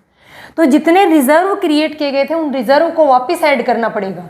तो कंपनी क्या करेगी, यहाँ पर कैसे कैलकुलेशन करेंगे हम, नेट प्रॉफिट करंट ईयर का प्रॉफिट एप्रोप्रिएशन के बाद के प्रॉफिट को शो करेंगे। उसमें क्या ऐड करेंगे, डिफरेंस इन ओपनिंग और क्लोजिंग बैलेंस।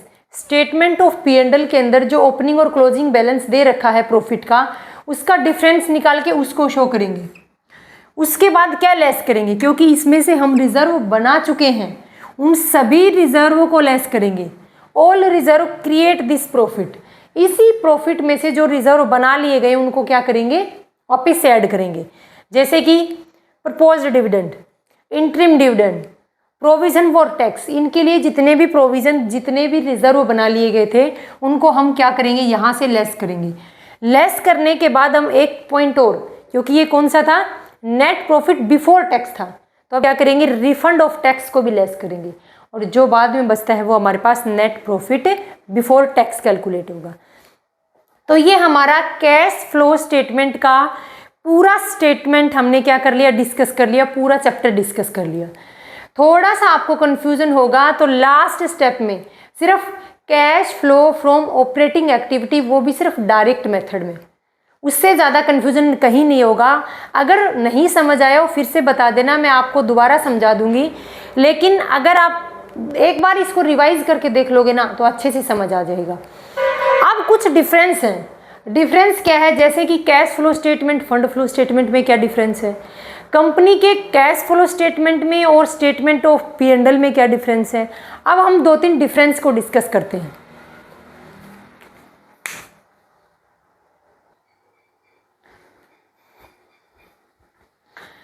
अब देखो कुछ डिफरेंस देखते हैं। कैश फ्लो स्टेटमेंट और फंड फ्लो स्टेटमेंट में क्या डिफरेंस है। कैश फ्लो स्टेटमेंट में सिर्फ cash and cash equivalent transaction को ही शो करेंगे। फंड फ्लो स्टेटमेंट में नेट वर्किंग कैपिटल पर फोकस रहता है। कैश फ्लो स्टेटमेंट में cash and cash equivalent items के ऊपर ज़्यादा फोकस रहता है, और फंड फ्लो स्टेटमेंट में फंड्स का मतलब नेट वर्किंग कैपिटल है। कैश फ्लो स्टेटमेंट से शॉर्ट टर्म एनालिसिस ज़्यादा बेटर तरीके से होता है। फंड फ्लो स्टेटमेंट से बिजनेस का लॉन्ग टर्म एनालिसिस ज़्यादा बेटर तरीके से कर सकते हैं। कैश फ्लो स्टेटमेंट को तैयार करना अकाउंटिंग स्टैंडर्ड 3 में बोला गया है कि अकाउंटिंग स्टैंडर्ड 3 में कैश फ्लो स्टेटमेंट को तैयार करने का डिस्क्रिप्शन दिया है। अब अकाउंटिंग स्टैंडर्ड नंबर 3 बोलता है कि कैश फ्लो स्टेटमेंट को तैयार करने के बाद उसको पब्लिश करना कंपलसरी है। लेकिन फंड फ्लो स्टेटमेंट को तैयार करने के बाद पब्लिश करना कंपलसरी नहीं है। ये ध्यान रखना है दोनों पॉइंट। कैश फ्लो स्टेटमेंट को पब्लिश करना कंपलसरी है, बट फंड फ्लो स्टेटमेंट को कंपनी की साइट पर पब्लिश करना कंपलसरी नहीं है।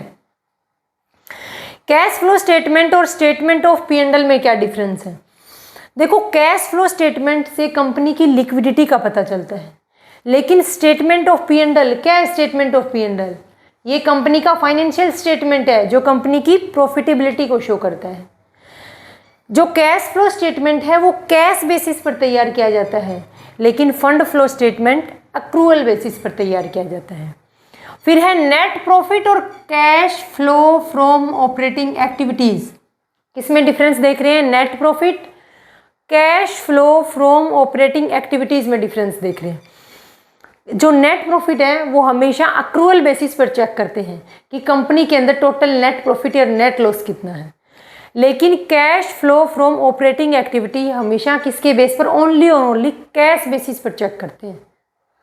सिर्फ cash basis, only cash transaction को ही हम इसके अंदर क्या करेंगे? कंसिडर करेंगे। नॉन कैश नेचर की ट्रांजेक्शन को हम यहाँ से क्या कर देंगे? लेस कर देंगे। अगर कोई दूसरी फैमिली की ट्रांजेक्शन है, अगर मान लो इंटरेस्ट ऑन लोन वगैरह है, तो उसको हम यहाँ से क्या करेंगे? लेस कर देंगे। ओनली और ओनली कैश बेसिस पर। अब देखो, इसमें ऑपरेटिंग और नॉन ऑपरेटिंग यानी बिजनेस के जो ऑपरेटिंग एक्सपेंस हैं और ऑपरेटिंग इनकम है, और नॉन ऑपरेटिंग एक्सपेंस और नॉन ऑपरेटिंग इनकम दोनों को कंसीडर करेंगे। यानी ऑपरेटिंग और नॉन ऑपरेटिंग दोनों एक्टिविटी को कंसीडर करेंगे, और यहाँ पर सिर्फ और सिर्फ बिजनेस की ऑपरेटिंग एक्टिविटी को ही कंसीडर करेंगे। क्यों? Cash flow from operating activities, तो नॉन ऑपरेटिंग एक्टिविटीज़ को हम यहाँ कंसीडर नहीं करेंगे। तो ये कुछ डिफरेंस थे 2-3, वो बता दिए मैंने आपको। अब ये अपना कैश फ्लो एनालिसिस का चैप्टर होता है कंप्लीट। Thank you.